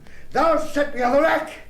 I swear 'tis better to be much abused than but to note a little. How now, my lord? What sense had I for stolen hours of lust? I saw it not, thought it not, it harmed not me. I slept the next night well, fed well, was free and merry. I found not Cassio's kisses on her lips. He that is robbed, not wanting what is stolen, let him not know it, and he's not robbed at all. I am sorry to hear this. I had been happy if the general camp, pioneers and all, had tasted her sweet body. So I had nothing known. Oh, now forever farewell the tranquil mind. Farewell content. Farewell the plumed troops and the big wars that make ambition virtue. Ah, farewell! Farewell the neighing steed and the shrill trump, the spirit-stirring drum, the ear-piercing fife, the royal banner, and all quality, pride, pomp, and circumstance of glorious war. And oh, you mortal engines whose rude throats the immortal Jove's dread clamours counterfeit, farewell! Othello's occupation's gone. Is't possible, my lord? Villain, be sure thou prove my love a whore. Be sure of it. Give me the ocular proof, or by the worth of mine eternal soul, thou hadst been better, had been born a dog, than answer my wicked wrath. It's come to this. Make me to see it, or at the least so prove it that the probation bear no hinge nor loop to hang a doubt on, or war upon thy life. Oh, noble lord. If thou dost slander her and torture me, never pray more. Abandon all remorse. On horror's heads horrors accumulate. Do deeds to make heaven weep, all earth amazed, for nothing canst thou to damnation add greater than that. Oh, grace. Oh, heaven forgive me. Are you a man? Have you a soul or sense? God by you, take mine office. Oh, wretched fool that loves to make thine honesty a vice. Oh, monstrous world, take note, O world. To be direct and honest is not safe. I thank you for this profit, and from hence I love no friend, sith love breeds such offence. Nay, stay. Thou shouldst be honest. I should be wise, for honesty's a fool and loses that it works for. By the world, I think my wife be honest and think she is not. I think thou art just and think thou art not. I'll have some proof. My name that was as fresh as Diane's visage is now begrimed and black as mine own face. If there be cords or knives, poison or fire or suffocating streams, I'll not endure it. Oh, and I was satisfied. I see you are eaten up with passion. I do repent me that I put it to you. You would be satisfied. Good, nay, I will. And may, but how satisfied, my lord? Would you the supervision grossly gape on? Behold her top. Damnness. It were a tedious difficulty, I think, to bring them to that prospect. Damn them then, if ever mortal eyes to see them bolster more than their own. What then? How then? What shall I say? Where's satisfaction? It is impossible you should see this, were they as prime as goats, as hot as monkeys, as salt as wolves in pride, and fools as gross as ignorance made drunk. But yet I say, if imputation and strong circumstances, which lead directly to the door of truth, will give you satisfaction, you might have it. Give me a living reason she's disloyal. I do not like the office. But sith I am entered in this course so far, pricked to it by foolish honesty and love, I will go on. I lay with Cassio lately, and being troubled with a raging tooth, I could not sleep. There are a kind of men so loose of soul that in their sleeps will mutter their affairs. One of this kind is Cassio. In sleep, I heard him say, "Sweet Desdemona, let us be wary, let us hide our loves." And then, sir, would he gripe and wring my hand, cry, "Oh, sweet creature." Then kiss me hard as if he plucked up kisses by the roots that grew upon my lips. Laid his leg over my thigh and sigh and kiss and then cry, "Cursed fate that gave thee to the moor." Monstrous. Nay, this was but his dream. But this denoted a foregone conclusion. 'Tis a shrewd doubt, though it be but a dream. And this may help to thicken other proofs that do demonstrate thinly. I'll tear her all to pieces. Nay, yet be wise. Yet we see nothing done. She may be honest yet. Tell me but this. Have you not sometimes seen a handkerchief spotted with strawberries in your wife's hand? I gave her such a one. 'Twas my first gift. I know not that, but such a handkerchief, I'm sure it was your wife's. Did I today see Cassio wipe his beard with? If it be that. If it be that or any, it was hers. It speaks against her with the other proofs. Oh, that the slave had 40,000 lives. One is too poor, too weak for my revenge. Now do I see. 'Tis true. Look here, Iago. All my fond love thus do I blow to heaven. 'Tis gone. Arise, black vengeance, from thy hollow hell. Yield up, O love, thy crown and hearted throne to tyrannous hate. Swell bosom with thy fraught, for 'tis of Aspic's tongues. Yet be content. Oh, blood, blood, blood! Patience, I say! Your mind may change. Never, Iago. Like to the Pontic Sea, whose icy current and compulsive course ne'er feels retiring ebb, but keeps due on to the Propontic and the Hellespont. Even so my bloody thoughts, with violent pace, shall ne'er look back, ne'er ebb to humble love, till that a capable and wild revenge swallow them up. Now, by yon marble heaven, in the due reverence of a sacred vow, I here engage my words. Do not rise yet. Witness, you ever-burning lights above, you elements that clip us round about, witness that here Iago doth give up the execution of his wit, hands, heart, to wronged Othello's service. Let him command, and to obey shall be in me remorse. What bloody business ever! I greet thy love, not with vain thanks, but with acceptance bounteous, and will upon the instant put thee to't. Within these 3 days let me hear thee say that Cassio's not alive. My friend is dead. 'Tis done at your request, but let her live. Damn her, lewd minx! Oh, damn her, damn her! Come, go with me apart. I will withdraw to furnish me with some swift means of death for the fair devil. Now art thou my lieutenant. I am your own forever.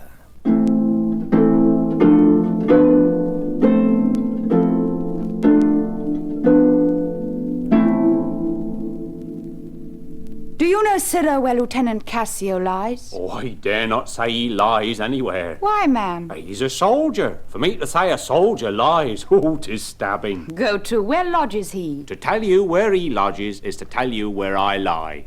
Can anything be made of this? I know not where he lodges, and for me to devise a lodging and say he lies here or he lies there were to lie in mine own throat. Can you inquire him out and be edified by report? I will catechize the world for him. That is, make questions and by them answer. Seek him. Bid him come hither. Tell him I have moved my lord on his behalf and hope all will be well. To do this is within the compass of man's wit, and therefore I will attempt the doing it. Where should I lose the handkerchief, Amelia? I know not, madam.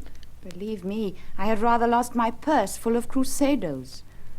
And but my noble Moor is true of mind, and made of no such baseness as jealous creatures are. 'Twere enough to put him to ill thinking. Is he not jealous? Who, he? I think the son where he was born drew all such humours from him. Look where he comes. I will not leave him now till Cassio be called to him. How is't with you, my lord? Well, my good lady. Oh, hardness to dissemble. How do you, Desdemona? Well, my good lord. Give me your hand. This hand is moist, my lady. It hath felt no age, nor known no sorrow. This argues fruitfulness and liberal heart. Hot. Hot and moist. This hand of yours requires a sequester from liberty, fasting and prayer, much castigation, exercise devout. For here's a young and sweating devil here that commonly rebels. 'Tis a good hand, a frank one. You may indeed say so, for 'twas that hand that gave away my heart. A liberal hand. The hearts of old gave hands, but our new heraldry is hands, not hearts. I cannot speak of this. Come now, your promise. What promise, Chuck? I have sent to bid Cassio come speak with you. I have a salt and sorry room offends me. Lend me thy handkerchief, Here, my lord. that which I gave you. I have it not about me. Not? No, your faith, my lord. That's a fault. That handkerchief did an Egyptian to my mother give. She was a charmer and could almost read the thoughts of people. She told her, while she kept it, 'twould make her amiable and subdue my father entirely to her love. But if she lost it, or made a gift of it, my father's eyes should hold her loathed, and his spirit should hunt after new fancies.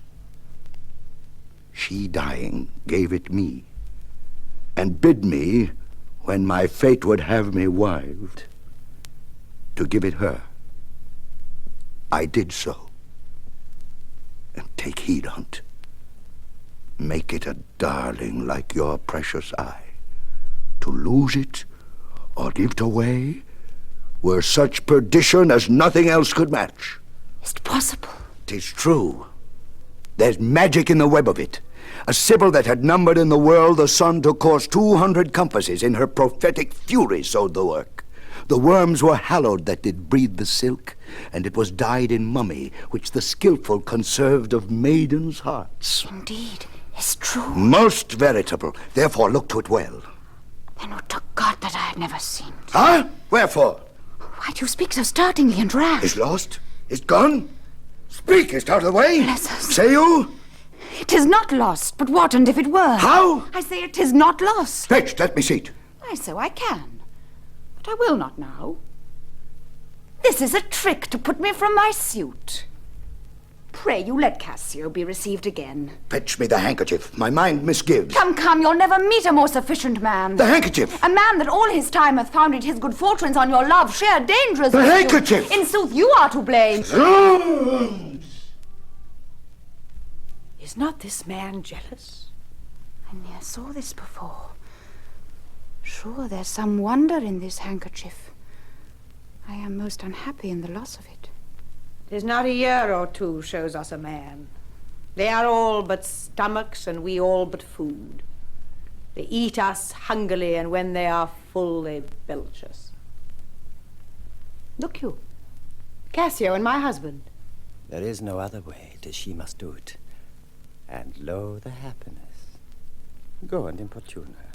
How now, good Cassio, what's the news with you? Madam, my former suit. I do beseech you that by your virtuous means I may again exist and be a member of his love, whom I, with all the office of my heart, entirely honor. I would not be delayed. If my offense be of such mortal kind, that nor my service past, nor present sorrows, nor purposed merit in futurity can ransom me into his love again, but to know so must be my benefit.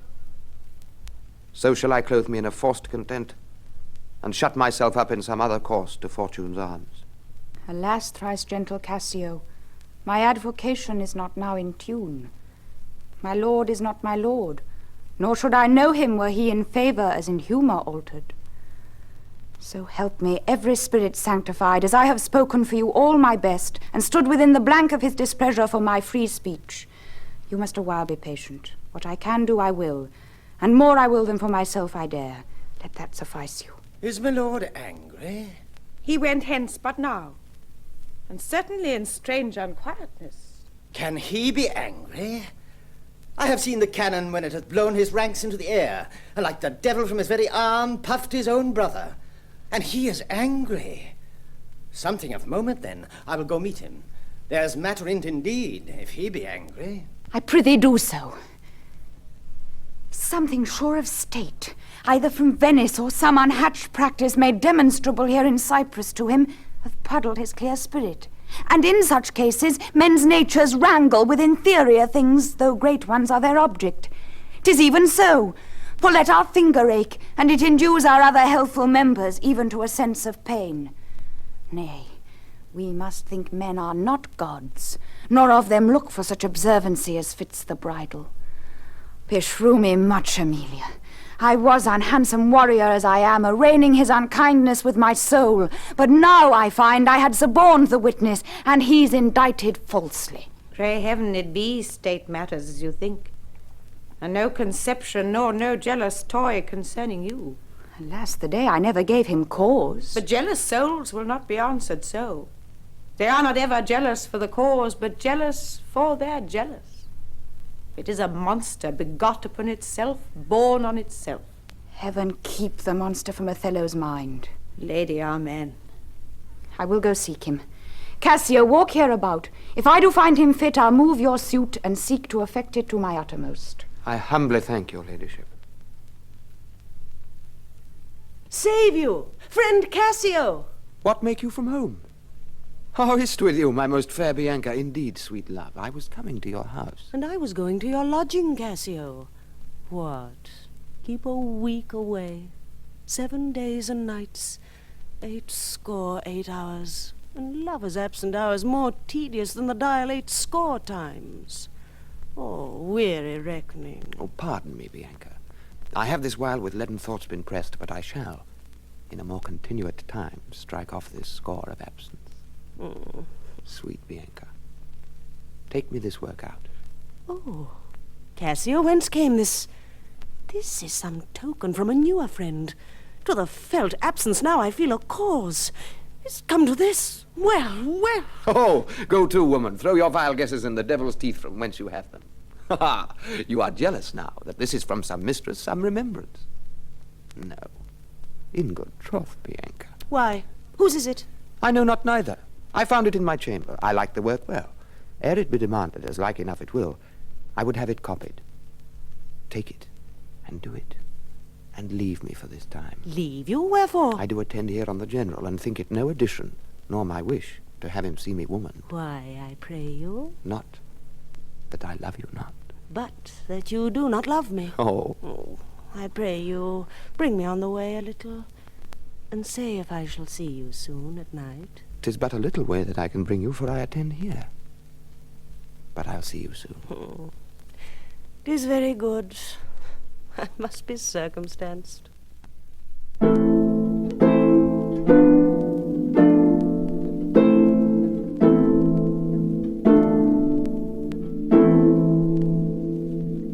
Will you think so? Think so, Iago. What, to kiss in private? An unauthorized kiss? Or to be naked with her friend in bed an hour or more, not meaning any harm? Naked in bed, Iago, and not mean harm?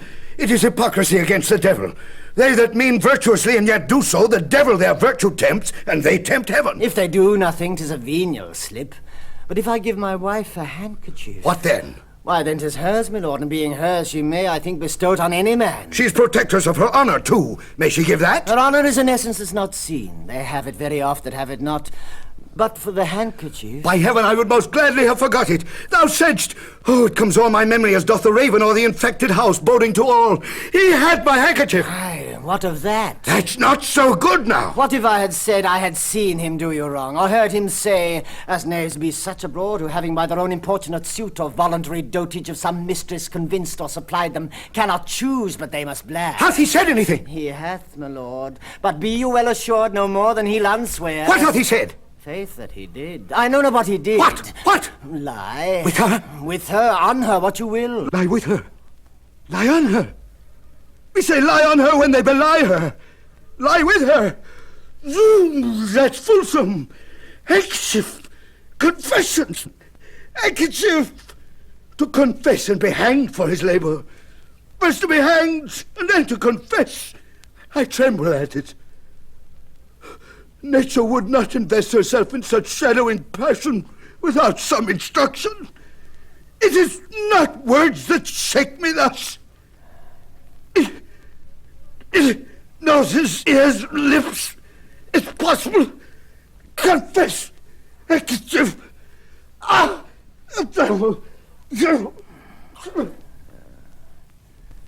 Work on. My medicine works. Thus credulous fools are caught, and many worthy and chaste dames e'en thus all guiltless meet reproach. What oh? My lord! My lord, I say! Othello! How now, Cassio? What's the matter? My lord has fallen into an epilepsy. This is his second fit. He had one yesterday. Rub him about the temples. No, forbear.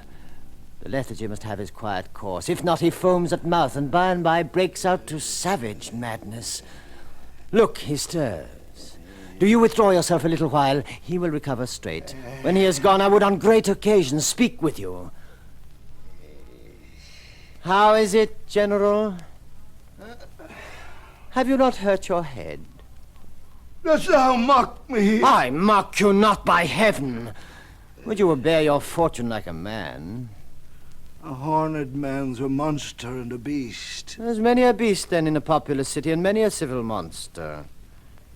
Did he confess it? Good sir, be a man. Think every bearded fellow that's but yoked may draw with you. There's millions now alive that nightly lie in those unproper beds, which they dare swear peculiar. Your case is better. Oh, 'tis the spite of hell, the fiend's arch mock, to lip a wanton in a secure couch, and to suppose her chaste. No, let me know, and knowing what I am, I know what she shall be. Oh, thou art wise, 'tis certain. Stand your while apart. Confine yourself but in a patient list. Whilst you were here, o'erwhelmed with your grief, a passion most unsuiting such a man. Cassio came hither. I shifted him away and laid good excuses upon your ecstasy, bade him anon return, and here speak with me, the which he promised. Do but encave yourself, and mark the fleers, the jibes, and notable scorns that dwell in every region of his face. For I will make him tell the tale anew, where, how oft, how long ago, and when he hath, and is again to cope your wife. I say, but mark his gesture. Marry, patience, or I shall say you're all in spleen, and nothing of a man. Dost thou hear, Iago? I will be found most cunning in my patience. But dost thou hear? Most bloody. That's not amiss, but yet keep time in all. Will you withdraw?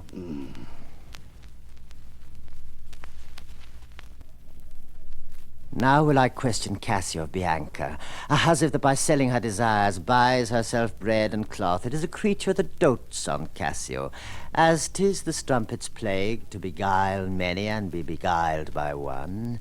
He, when he hears of her, cannot refrain from the excess of laughter. Here he comes. As he shall smile, Othello shall go mad, and his unbookish jealousy must conserve poor Cassio's smiles, gestures, and light behaviours quite in the wrong. How do you, Lieutenant? The worser, then you give me the addition, whose want even kills me. Ply Desdemona well, and you are sure on't. Now, if this suit lay in Bianca's down, how quickly should you speed? Alas, poor Katie. Look how he laughs already. I never knew woman love man so. Oh, alas, poor rogue. I think i' faith she loves me. Now he denies it faintly and laughs it out. Do you hear, Cassio? Now he importunes him to tell it all. Go to. Well said, well said. She gives it out that you shall marry her. Do you intend it? Oh, he triumphed, Roman. Oh, you triumph. Aye, marry, what a customer. I prithee bear some charity to my wit. Do not think it so unwholesome. So, they laugh that win. Hate the cry goes that you marry her. Oh, prithee, say true. I'm a very villain else. Have you scored me? Well, this is the monkey's own giving out. She is persuaded I will marry her out of her own love and flattery, not out of my promise. Iago beckons me. Now he begins the story. She was here even now. She haunts me in every place. I was the other day talking on the sea bank with certain Venetians, and thither comes the bauble. By this hand she falls me thus about my neck. Crying, oh dear Cassio, as 'twere his gesture imports it. So hangs, and lolls, and weeps upon me. So shakes, and pulls me. Now he tells how she plucked him to my chamber. Oh, I see that nose of yours, but not a dog that I shall throw it to. Well, I must leave her company. Before me, look where she comes. Oh, 'tis such another Fichu. Marry a perfumed one. What do you mean by this haunting of me? Let the devil and his dam haunt you. What did you mean by that same handkerchief you gave me even now? I was a fine fool to take it. I must take out the work. Ha, a likely piece of work, that you should find it in your chamber, and know not who left it there. This is some minx's token, and I must take out the work. There! Give it your hobby horse, wheresoever you had it. I'll take out no work on't. How now, my sweet Bianca, how now, how now? By heaven, that should be my handkerchief. If you'll come to supper tonight, you may.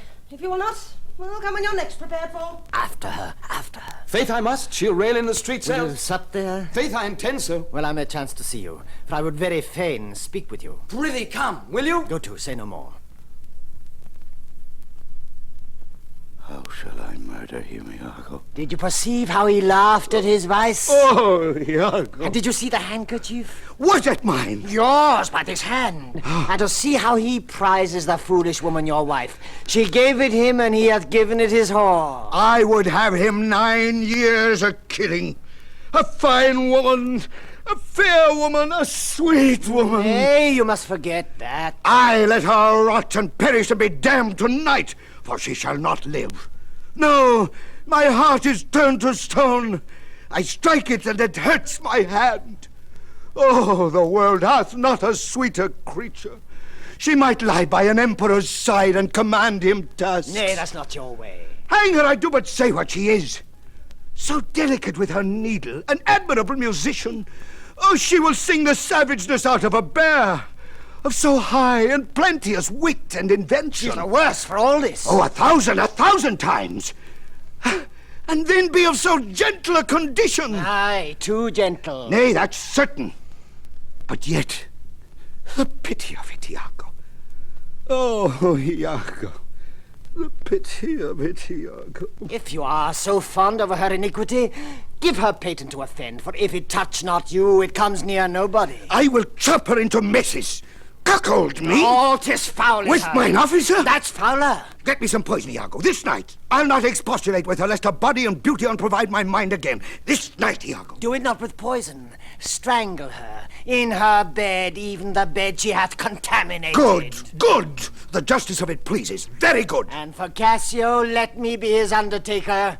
You shall hear more by midnight. Excellent, good. What trumpet is that saying? I borrowed something from Venice. 'Tis Lodovico. This comes from the Duke. See, your wife's with him. God save you, worthy General. With all my heart, sir. The Duke and the Senators of Venice greet you. I kiss the instrument of their pleasures. And what's the news, good cousin Lodovico? I am very glad to see you, Signor. Welcome to Cyprus. I thank you. How does Lieutenant Cassio? Live, sir. Cousin, there's fallen between him and my lord an unkind breach, but you shall make all well. Are you sure of that? My lord? This fail you not to do as you will. He did not call. He's busy in the paper. Is there division twixt my lord and Cassio? A most unhappy one. I would do much to atone them for the love I bear to Cassio. Fire and brimstone. My lord? Are you wise? What, is he angry? Maybe the letter moved him, for as I think they do command him home, deputing Cassio in his government. By my troth, I'm glad on't. Indeed. My lord? I'm glad to see you mad. My sweet Othello. Devil. Oh, I have not deserved this. My lord, this would not be believed in Venice, though I should swear I saw it. 'Tis very much. Make her amends. She weeps. Oh, devil, devil. If that the earth could teem with women's tears, each drop she falls would prove a crocodile. Out of my sight. I will not stay to offend you. Truly obedient lady. I do beseech your lordship, call her back. Mistress! My lord? What would you with her, sir? Who, I, my lord? Ah, you did wish that I would make her turn. Sir, she can turn and yet go on and turn again. And she can weep, sir. Weep. And she's obedient. As you say, obedient. Very obedient.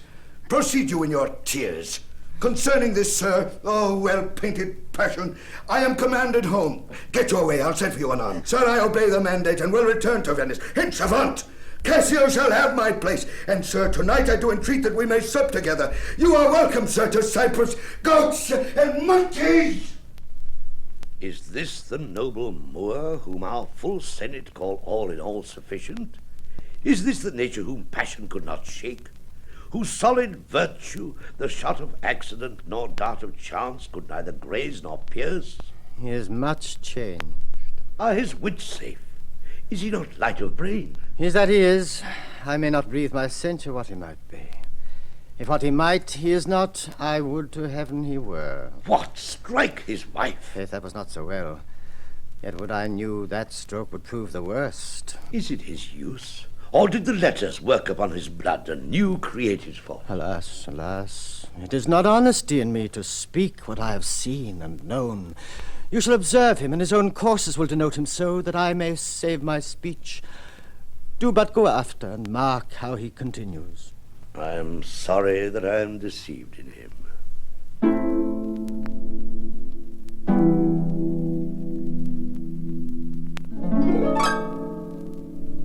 You've seen nothing, then? Nor ever heard, nor ever did suspect. Yes, you have seen Cassio and she together. Then I saw no harm, and then I heard each syllable that breath made up between them. What? Did they never whisper? Never, my lord. Nor send you out of the way? Never! To fetch her fan, her gloves, her mask?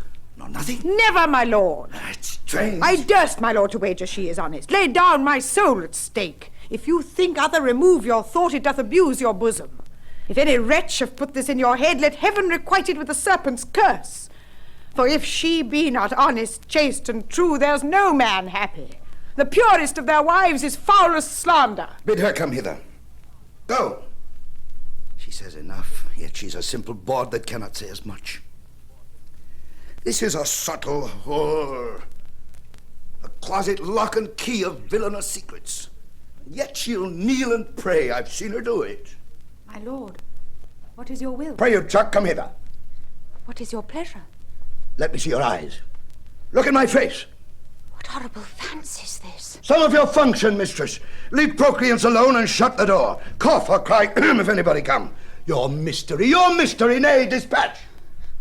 Upon my knee, what doth your speech import? I understand a fury in your words, but not the words. Why, what art thou? Your wife, my lord. Your true and loyal wife. Come, swear it. Damn thyself, lest being like one of heaven, the devils themselves should fear to seize thee, therefore be double damned. Swear thou art honest. Heaven doth truly know it. Heaven truly knows that thou art false as hell. To whom, my lord? With whom? How am I false? Oh, Desdemona. Away, away, away. Alas, the heavy day. Why do you weep? Am I the motive of these tears, my lord? If haply you, my father, do suspect an instrument of this your calling back, lay not your blame on me. If you have lost him, I have lost him too. Had it pleased heaven to try me with affliction, had he rained all kinds of sores and shames on my bare head, steeped me in poverty to the very lips, given to captivity me and my utmost hopes, I should have found in some place of my soul a drop of patience. But alas, to make me the fixed figure for the time of scorn to point his slow, unmoving finger at. Yet could I bear that too, well, very well. But there where I have garnered up my heart, where either I must live or bear no life, the fountain from the which my current runs or else dries up, to be discarded thence, or keep it as a cistern for foul toads to knot and gender in, turn thy complexion there, patience, thou young and rose-lipped cherubin. Aye, here look grim as hell. I hope my noble lord esteems me honest. Oh, aye, as summer flies are in the shambles that quicken even with blowing.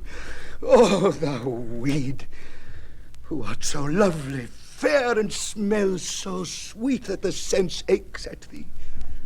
Would thou hadst ne'er been born! Alas, what ignorant sin have I committed? Was this fair paper, this most goodly book made to write whore upon?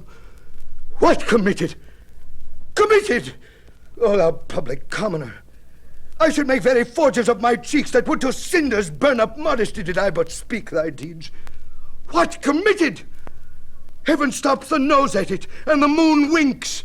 The bawdy wind that kisses all it meets is hushed within the hollow mine of earth and will not hear it. What committed, impudent strumpet? By heaven, you do me wrong. Are not you a strumpet? Know as I am a Christian, if to preserve this vessel for my lord from any hated, foul, unlawful touch be not to be a strumpet, I am none. What, not a whore? Know as I shall be saved. It's possible. Oh, heaven forgive us. I cry you mercy then. I took you for that cunning whore of Venice that married with Othello. You, mistress, that have the office opposite to St. Peter and keep the gate of hell. You, we've done our course. Here's money for your pains. I pray you turn the key and keep our counsel. Alas, what does this gentleman conceive? How do you, madam? How do you, my good lady? They half asleep. Good madam, what's the matter with my lord? With who? Why, with my lord, madam. Who is thy lord? He that is yours, sweet lady. I have none. Do not talk to me, Amelia. I cannot weep, nor answers have I none but what should go by water. Prithee, tonight, lay on my bed my wedding sheets. Remember? And call thy husband hither. He has a change indeed. 'Tis meet I should be used so. Very meet. How have I been behaved, that he might stick the smallest opinion on my least misuse? What is your pleasure, madam? How's it with you? I cannot tell. Those that do teach young babes do it with gentle means and easy tasks. You might have chid me so, for in good faith I am a child to chiding. What is the matter, lady? Alas, Iago, my lord hath so abhorred her, thrown such despite and heavy terms upon her, the true heart cannot bear it. Am I that name, Iago? What name, fair lady? Such as she said my lord did say I was. He called her whore. A beggar in his drink could not have laid such terms upon his callet. Why did he so? I do not know. I'm sure I am none such. Do not weep. Do not weep, alas the day. Hath she forsook so many noble matches? Her father and her country and her friends to be called whore? Would it not make one weep? It is my wretched fortune. Beshrewen fort. How comes this trick upon him? Nay, heaven doth know. I will be hanged if some eternal villain, some busy and insinuating rogue, some cogging, cousining slave to get some office, have not devised this slander, I'll be hanged else. Why, there is no such man. It is impossible. If any such there be, heaven pardon him. Now halter pardon him, and hell gnaw his bones. Why should he call her whore? Who keeps her company? What place, what time, what form, what likelihood? The Moor's abused by some most villainous knave, some base notorious knave, some scurvy fellow. Oh, heavens, that such companions thou'dst unfold, and put in every honest hand a whip to lash the rascals naked through the world, even from the east to the west. Speak within doors. Oh, fie upon them. Some such squire he was that turned your wit the seamy side without it made you to suspect me with the Moor. You're a fool. Go to. Alas, Iago, what shall I do to win my lord again? Good friend, go to him, for by this light of heaven I know not how I lost him. Here I kneel, if e'er my will did trespass against his love, either in discourse of thought or actual deed, or that mine eyes, mine ears, or any sense delighted them, or any other form, or that I do not yet, and ever did, and ever will, though he do shake me off to beg a little divorcement, love him dearly, comfort forswear me. Unkindness may do much, and his unkindness may defeat my life, but never taint my love. I cannot say whore. It does abhor me now I speak the word. To do the act that might the addition earn, not the world's mass of vanity could make me. I pray you be content. 'Tis but his humour. The business of the state does him offence, and he does chide with you. If 'twere no other. It is but so, I warrant. Hark how these instruments summon to supper, and the messengers of Venice stay the meat. Go in, and weep not. All things shall be well. Iago! How now, Roderigo?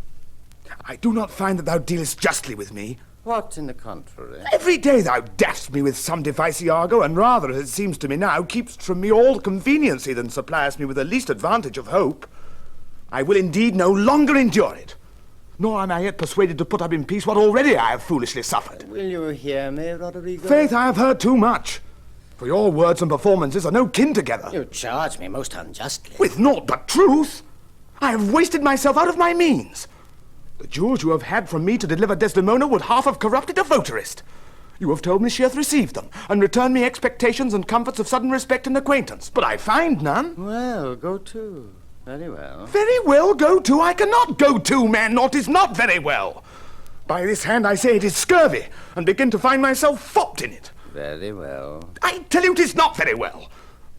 I will make myself known to Desdemona.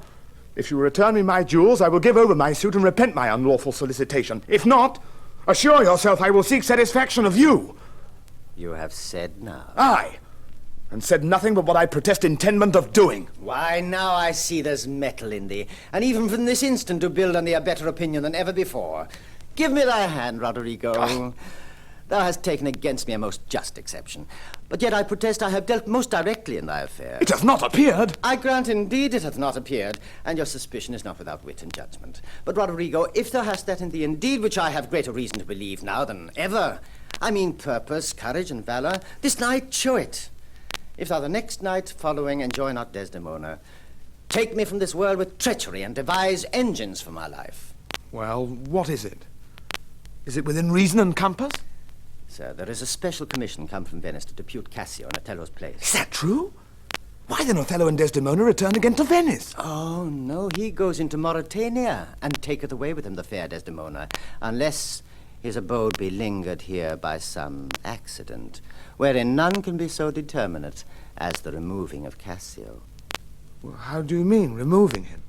Why, by making him incapable of Othello's place, knocking out his brains. And that you would have me to do? Aye. If you dare do yourself a profit, and a right. He sups tonight with a harlotry, and thither will I go to him. He knows not yet of his honourable fortune. If you will watch his going thence, which I will fashion to fall out between 12 and 1, you may take him at your pleasure. I will near be to second your attempt, and he shall fall between us. Come, stand not amazed at it, but go along with me. I will show you such a necessity in his death that you shall think yourself bound to put it on him. It is now high supper time, and the night grows to waste. About it. I will hear further reason for this. And you shall be satisfied.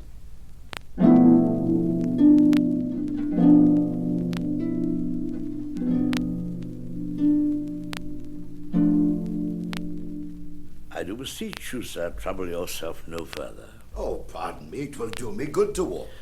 Madam, good night. I humbly thank your ladyship. Your honor is most welcome. Will you walk, sir? Oh, Desdemona, My lord? get you to bed on the instant. I will be returned forthwith. Dismiss your attendant there. Look, be done. I will, my lord. How goes it now? He looks gentler than he did. He says he will return incontinent, and hath commanded me to go to bed, and bid me to dismiss you. Dismiss me? It was his bidding. Therefore, good Amelia, give me my nightly wearing, and adieu. We must not now displease him. Aye. Would you had never seen him. So would not I. My love doth so approve him, that even his stubbornness, his checks, his frowns, prithee unpin me, have grace and favour. I have laid those sheets you bade me on the bed. All's one. Good Father, how foolish are our minds. If I do die before thee, prithee, shroud me in one of these same sheets. Come, come, you talk.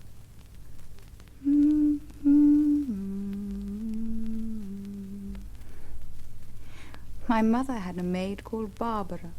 She was in love, and he she loved proved mad and did forsake her. She had a song of willow, an old thing 'twas, but it expressed her fortune, and she died singing it. That song tonight will not go from my mind. I have much to do but to go hang my head all at one side and sing it like poor Barbara. Prithee dispatch. Shall I go fetch your nightgown? No, unpin me here.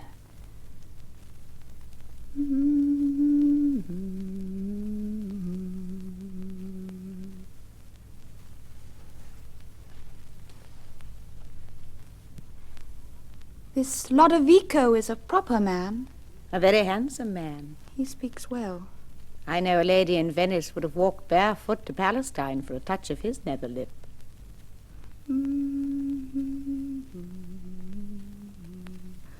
The poor soul sat sighing by a sycamore tree. Sing,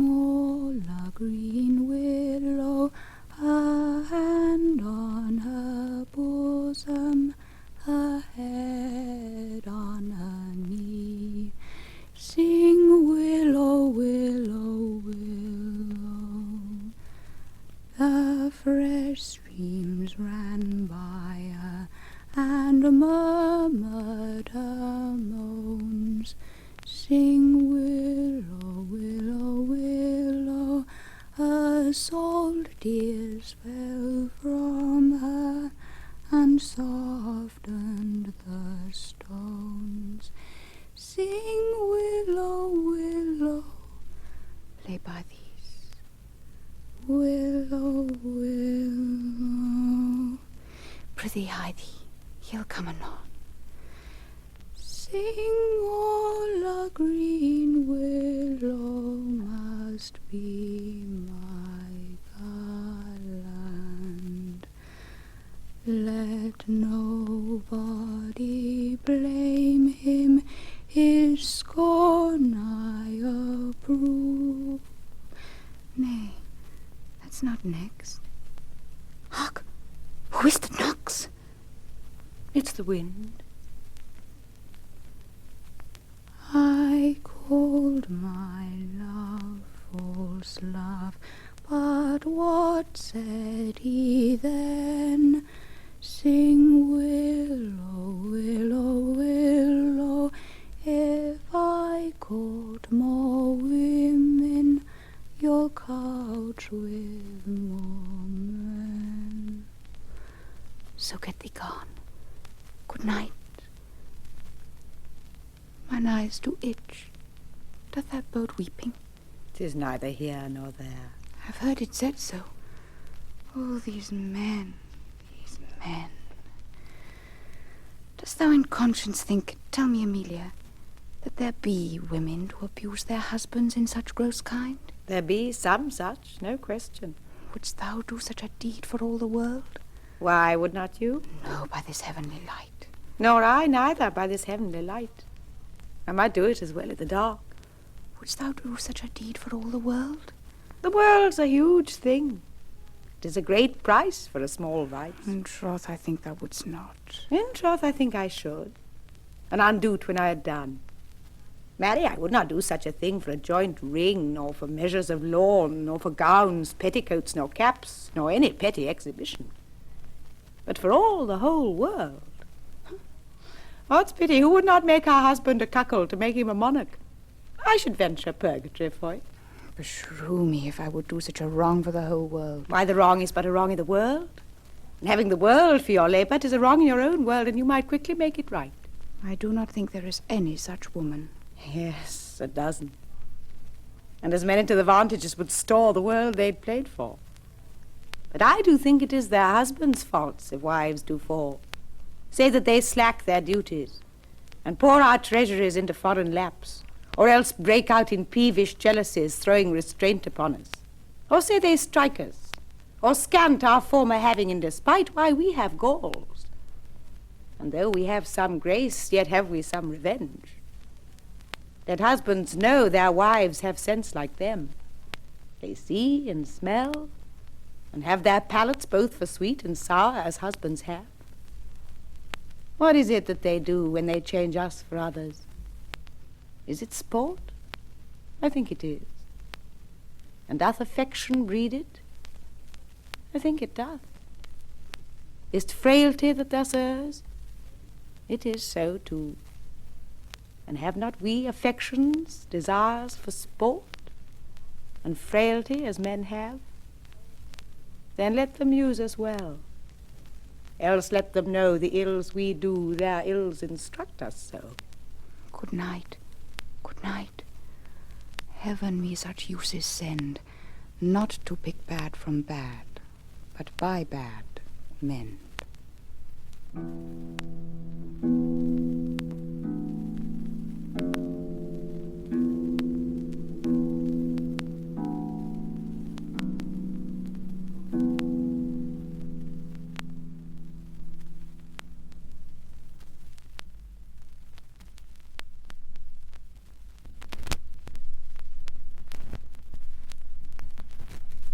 Here, stand behind this bulk. Straight will he come. Wear thy good rapier bare, and put it home. Quick, quick, fear nothing. I'll be at thy elbow. It makes us or it mars us. Think on that, and fix most firm the resolution. Be near at hand, I may miscarry it. Here at thy hand. Be bold and take thy stand. have no great devotion to the deed, and yet he hath given me satisfying reasons. 'Tis but a man gone. Forth my sword, he dies. I have rubbed this young quat almost to the sense, and he grows angry. Now, whether he killed Cassio or Cassio him, or each to kill the other, every way makes my gain. Live Roderigo, he calls me to a restitution large of gold and jewels that I bobbed from him as gifts to Desdemona. It must not be. If Cassio do remain, he hath a daily beauty in his life that makes me ugly. And besides, the Moor may unfold me to him. There stand I in much peril. No, he must die. And so I heard him coming. I know his gait, 'tis he. Villain, thou diest! Ah, that thrust had been mine enemy indeed, but that my coat is better than thou knowest, I will make proof of thine. Yeah! Oh, I am slain. Ah! I'm maimed forever. Help! Oh, murder! Murder! The voice of Cassio. Iago keeps his word. Oh, villain that I am! It is even so.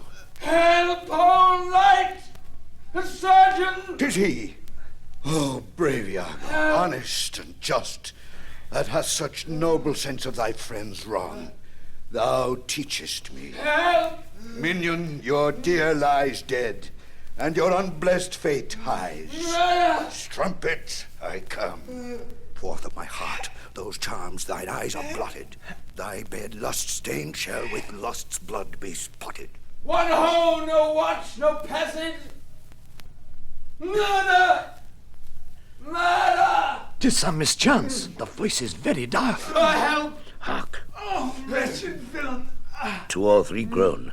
'Tis heavy night. These may be counterfeits. Let's think it unsafe to come into the cry without more help. Nobody come, then shall I bleed to death. Hark, Here's one comes in his shirt with light and weapons. Who's there?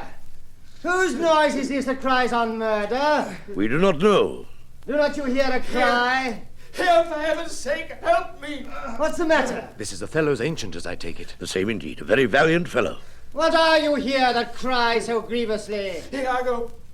Oh, I'm spoiled and done by villains. Give me some help. Oh, me lieutenant, what villains have done this? I think that one of them is hereabout and cannot make away. Oh, treacherous villains!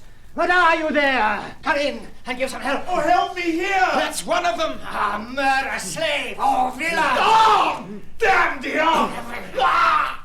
Oh, inhuman dog! Kill men in the dark. Where be these bloody thieves? How silent is this town? Oh, murder! Murder! What may you be? Are you of good or evil? As you shall prove us, praise us. Signor Ludovico, He, sir. I cry you mercy. Here's Cassio hurt by villain. Cassio? How is it, brother? My leg is cut in two. Merry heaven forbid. Light, gentlemen. I'll bind it with my shirt. What is the matter? Who is that cried? Who is it that cried? My dear Cassio. My sweet Cassio. Oh, Cassio. Cassio. Cassio. Oh, notable strumpet. Cassio, do you suspect who they should be that thus have mangled you? No. I'm sorry to find you thus. I have been to seek you. Let me a garter. So, offer a chair to bear him easily hence. Unless he faints. Oh, Cassio. Gentlemen all, Oh, Cassio. I do suspect this trash to be a party in this injury. Patience a while, good Cassio. Come, lend me a light. Know we this face, or no? Alas, my friend and my dear countryman, Roderigo. No. Yes, sure, yes, 'tis Roderigo. What, of Venice? Ian he, sir. Did you know him? Know him? Aye. Signor Graziano, I cry your gentle pardon. These bloody accidents must excuse my manners that so neglected you. I'm glad to see you. How do you, Cassio? Oh, a chair. Roderigo. He, 'tis he. Well, that's what I said. The chair. Some good man bear him carefully from hence. I'll fetch the general surgeon for you, Mr. Save you your labor. He that lies slain here, Cassio, was my dear friend. What malice was between you? None in the world. Nor do I know the man. Well, look you pale, or bear him out of there. Stay you, good gentleman. Look you pale, mistress. Do you perceive the ghastness of her eye? Nay, if you stare, we shall hear more anon. Behold her well. I pray you look upon her. Do you see, gentlemen? Nay, guiltiness will speak, though tongues were out of use. Alas, what is the matter? What is the matter, husband? Cassio hath here been set on in the dark by Roderigo and fellows that are escaped. He's almost slain, and Roderigo quite dead. Alas, good gentleman, alas, good Cassio. This is the fruits of whoring.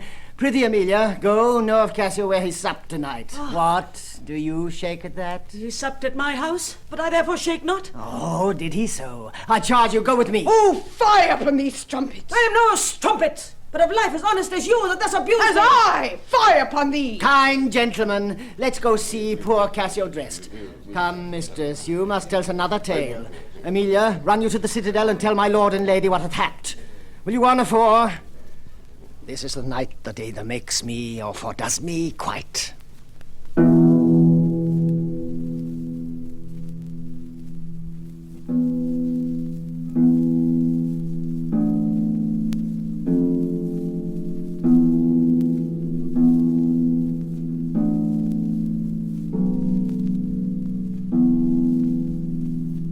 It is the cause. It is the cause, my soul.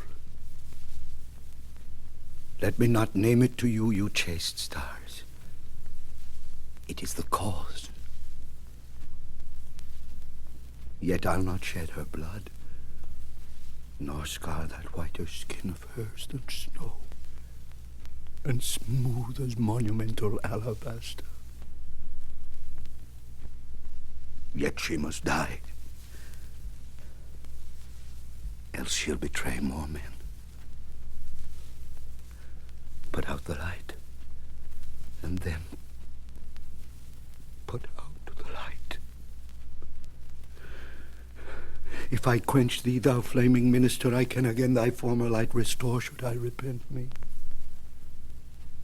But once put out thy light, thou cunningst pattern of excelling nature, I know not where is that Promethean heat that can thy light relume.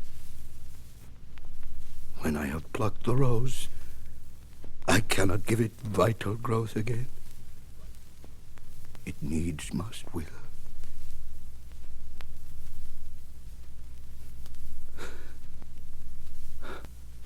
I'll smell it on the tree.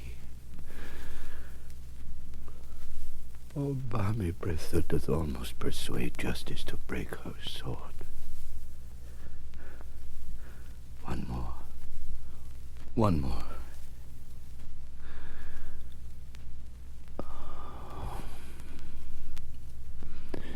Be thus when thou art dead, and I will kill thee and love thee after.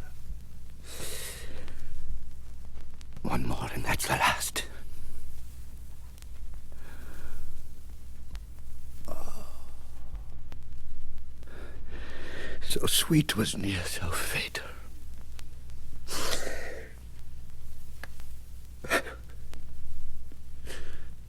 I must weep. But these are cruel tears. This sorrow's heavenly. It strikes where it doth love. She wakes. Who's there? Othello? Aye, Desdemona. Will you come to bed, my lord? Have you prayed tonight, Desdemona? Aye, my lord. If you bethink yourself of any crime unreconciled as yet to heaven and grace, solicit for it straight. Alack, my lord, what may you mean by that?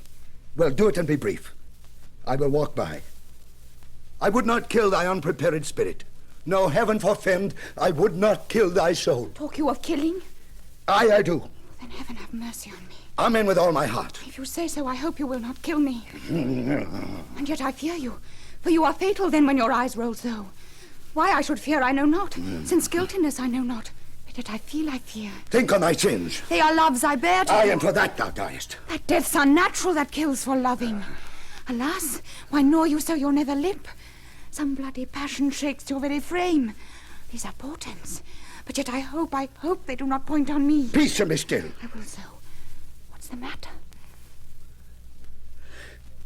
That handkerchief which I so loved and gave thee, thou gavest to Cassio! No, by my life and soul. Send for the man and ask him. Sweet soul, take heed.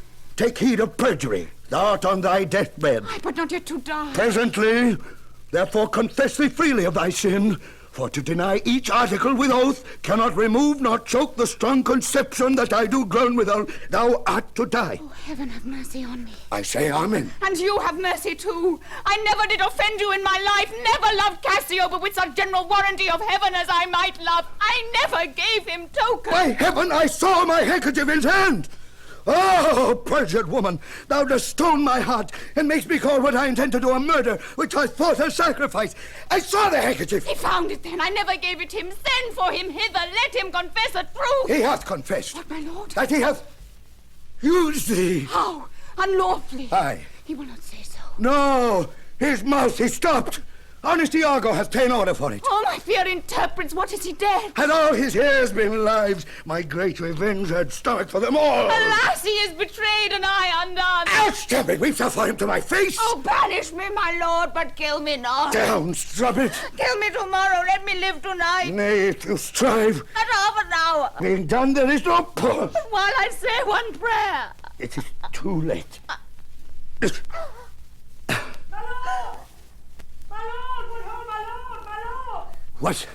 What noise is this? Not dead. Not yet quite dead. I that am cruel am yet merciful. I would not have thee linger in thy pain. So. What of my lord? My lord! Who's there? Oh, good my lord, I would speak a word with you. Yes, tis Emilia. By and by. He's dead. Tis like she comes to speak of Cassio's death. The noise is high. No more moving. Still as the grave. My lord! Shall she come in? What good? I think she stirs again. No. My lord! What's best to do? If she come in, she'll sure speak to my wife. My wife. My wife. What wife? I have no wife. My lord! Oh, insupportable. Oh, heavy hour. Methinks it should be now a huge eclipse of sun and moon, and that the frighted globe should yawn at alteration. I do beseech you that I may speak with you, good my lord. I had forgot thee. Oh, come in, Emilia. Soft, by and by, let me the curtain draw. Where art thou? What's the matter with thee now? Oh, my good lord, yonder foul murder's done. What now? But now, my lord. It is the very error of the moon. She comes more near the earth than she was wont and makes men mad. Cassio, my lord, hath killed a young Venetian called Roderigo. Roderigo killed? And Cassio killed? No, Cassio is not killed. Not Cassio killed? Then murder's out of tune, and sweet revenge grows harsh. Oh, falsely murdered. Alas! What cry is that?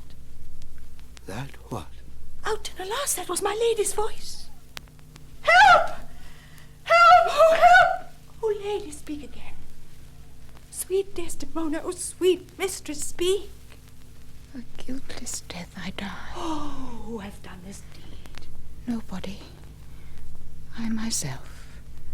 Farewell. Commend me to my kind lord. Oh, farewell. Why, how should she be murdered? Alas, who knows? You heard her say herself it was not I. She said so. I must needs report the truth. She's like a liar gone to burning hell.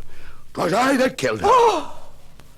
The more angel she and you, the blacker devil! She turned to folly and she was a whore. Thou dost belie her, and thou art a devil! She was false as water. Thou art rash as fire to say that she was false. Oh, she was heavenly true! Cassio did top her.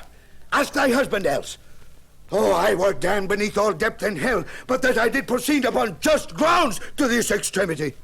Thy husband knew it all. My husband? Thy husband. That she was false to wedlock? I with Cassio.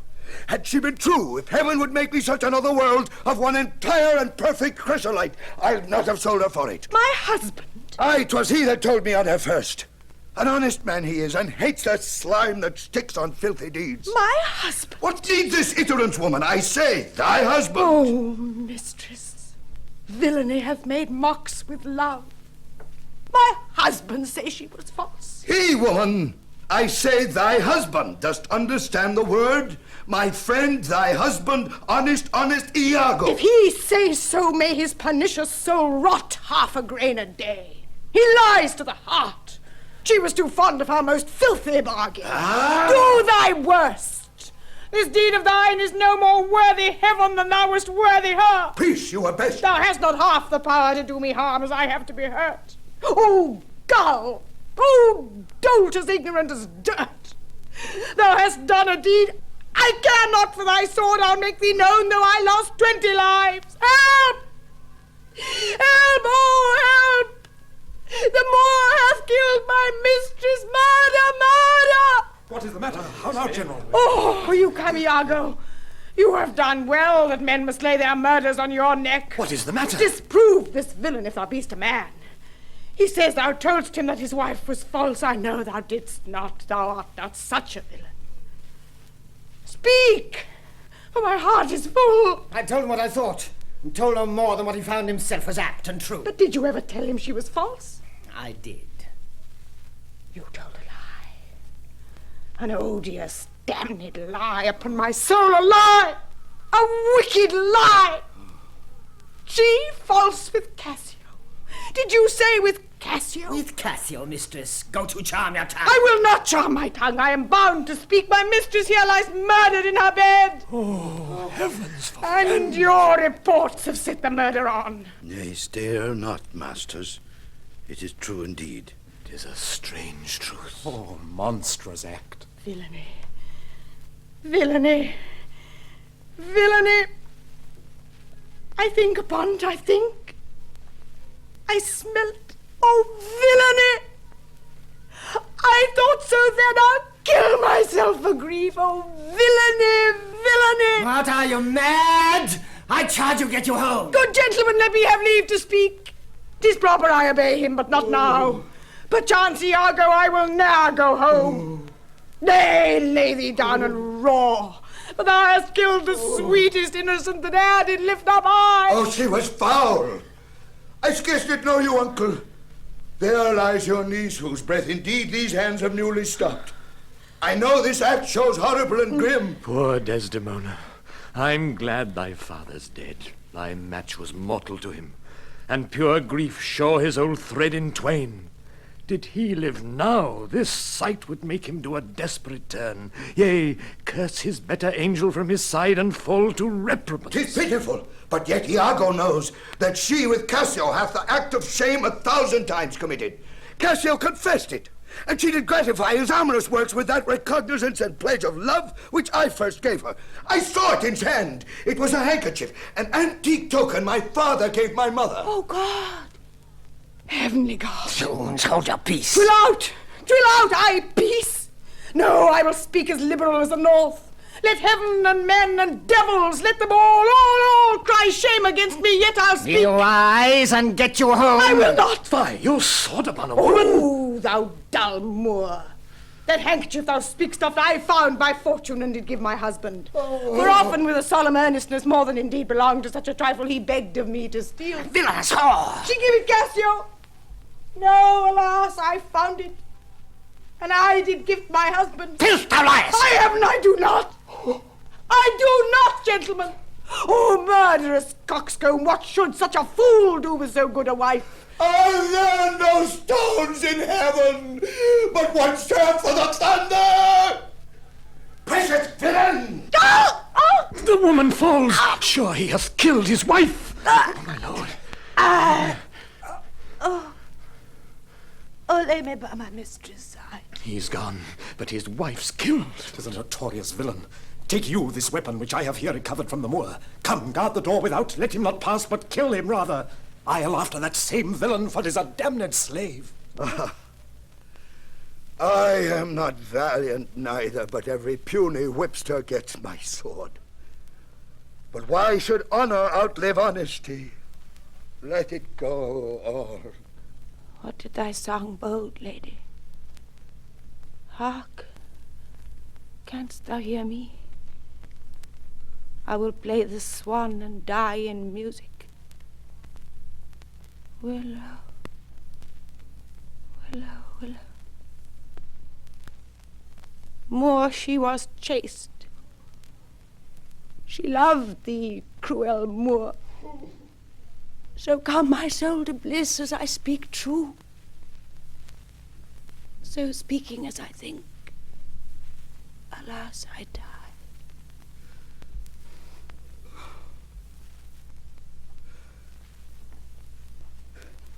I have another weapon in this chamber. It was a sword of Spain. The Icebrook's temper.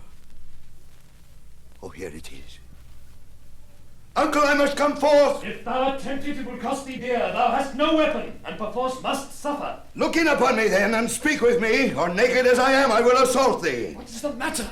Behold, I have a weapon. A better never did itself sustain upon a soldier's thigh. I have seen the day that with this little arm and this good sword, I have made my way through more impediments than 20 times your stop. But oh, vain boast, who can control his fate? 'Tis not so now. Be not afraid, though you do see me weaponed. Here is my journey's end. Here is my butt and very sea mark of my utmost sail. Do you go back dismayed? 'Tis a lost fear. Man but a rush against Othello's breast, and he retires. Where should Othello go? Now, how dost thou look now? O ill-starred wench, pale as thy smock. When we shall meet at Compt, this look of thine will hurl my soul from heaven, and fiends will snatch at it. Cold, cold, my girl, even like thy chastity. Oh, cursed, cursed slave! Whip me, ye devils, from the possession of this heavenly sight. Blow me about in winds, roast me in sulphur, wash me in steep down gulps of liquid fire. Oh, Desdemon dead, Desdemon dead. Oh, oh. Where is this rash and most unfortunate man? That's he that was Othello. Here I am. Where is that viper? Bring the villain forth. I look down towards his feet, but that's a fable. If that thou beest a devil, I cannot kill thee. Wrench your sword from him. I bleed, sir, but not killed. I am not sorry neither. I'd have thee live, for in my sense 'tis happiness to die. Oh, thou Othello, that was once so good, fallen in the practice of a cursed slave, what shall be said to thee? Why, anything. An honorable murderer, if you will. For naught I did in hate, but all in honor. This wretch hath part confessed his villainy. Did you and he consent in Cassio's death? Aye. Dear General, I never gave you cause. I do believe it, and I ask your pardon. Will you, I pray, demand that demi-devil why he hath thus ensnared my soul and body? Demand me nothing. What you know, you know. From this time forth, I never will speak word. What? Not to pray? Torments will ope your lips. Well, thou dost best. Sir, you shall understand what hath befallen, which as I think you know not. Here is a letter found in the pocket of the slain Roderigo, and here another.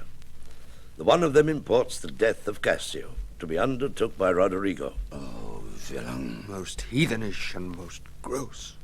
Now here's another discontented paper found in his pocket too, and this it seems Roderigo meant to have sent this damned villain, but that belike Iago in the interim came in and satisfied him. Oh, thou pernicious caitiff. How came you, Cassio, by that handkerchief that was my wife's? I found it in my chamber, and he himself confessed it but even now, that there he dropped it for a special purpose which wrought to his desire. Fool! Fool! Fool! There is besides in Roderigo's letter how he upbraids Iago, that he made him brave me upon the watch, whereon it came that I was cast. And even but now he spake after long seeming dead. Iago hurt him. Iago set him on. You must forsake this room and go with us. Your power and your command is taken off, and Cassio rules in Cyprus.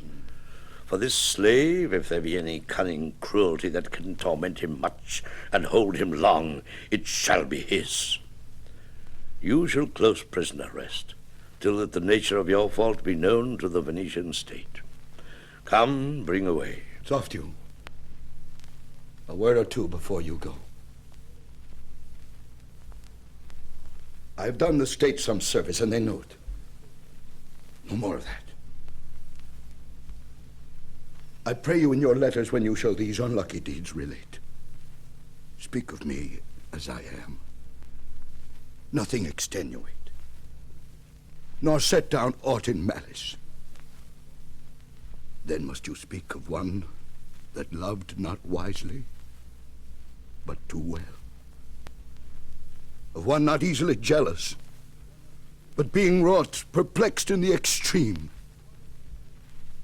Of one whose hand, like the base Indian, threw a pearl away, richer than all his tribe. Of one whose subdued eyes, albeit unused to the melting mood, drop tears as fast as the Arabian trees their medicinable gum. Set you down this, and say besides that in Aleppo once, where a malignant and a turbaned Turk beat a Venetian and traduced the state, I took by the throat the circumcised dog and smote him thus.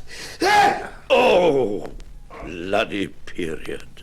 All that is spoke is mad.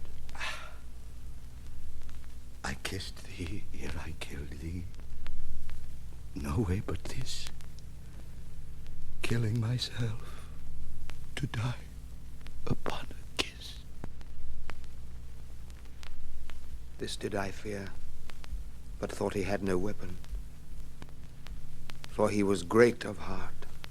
O Spartan dog, more fell than anguish, hunger, or the sea, look on the tragic loading of this bed. This is thy work. The object poisons sight, let it be hid. Gratiano, keep the house, and seize upon the fortunes of the Moor, for they succeed on you. To you, Lord Governor, remains the censure of this hellish villain. The time, the place, the torture. Oh, enforce it! Myself will straight aboard, and to the state this heavy act, with heavier heart, relate.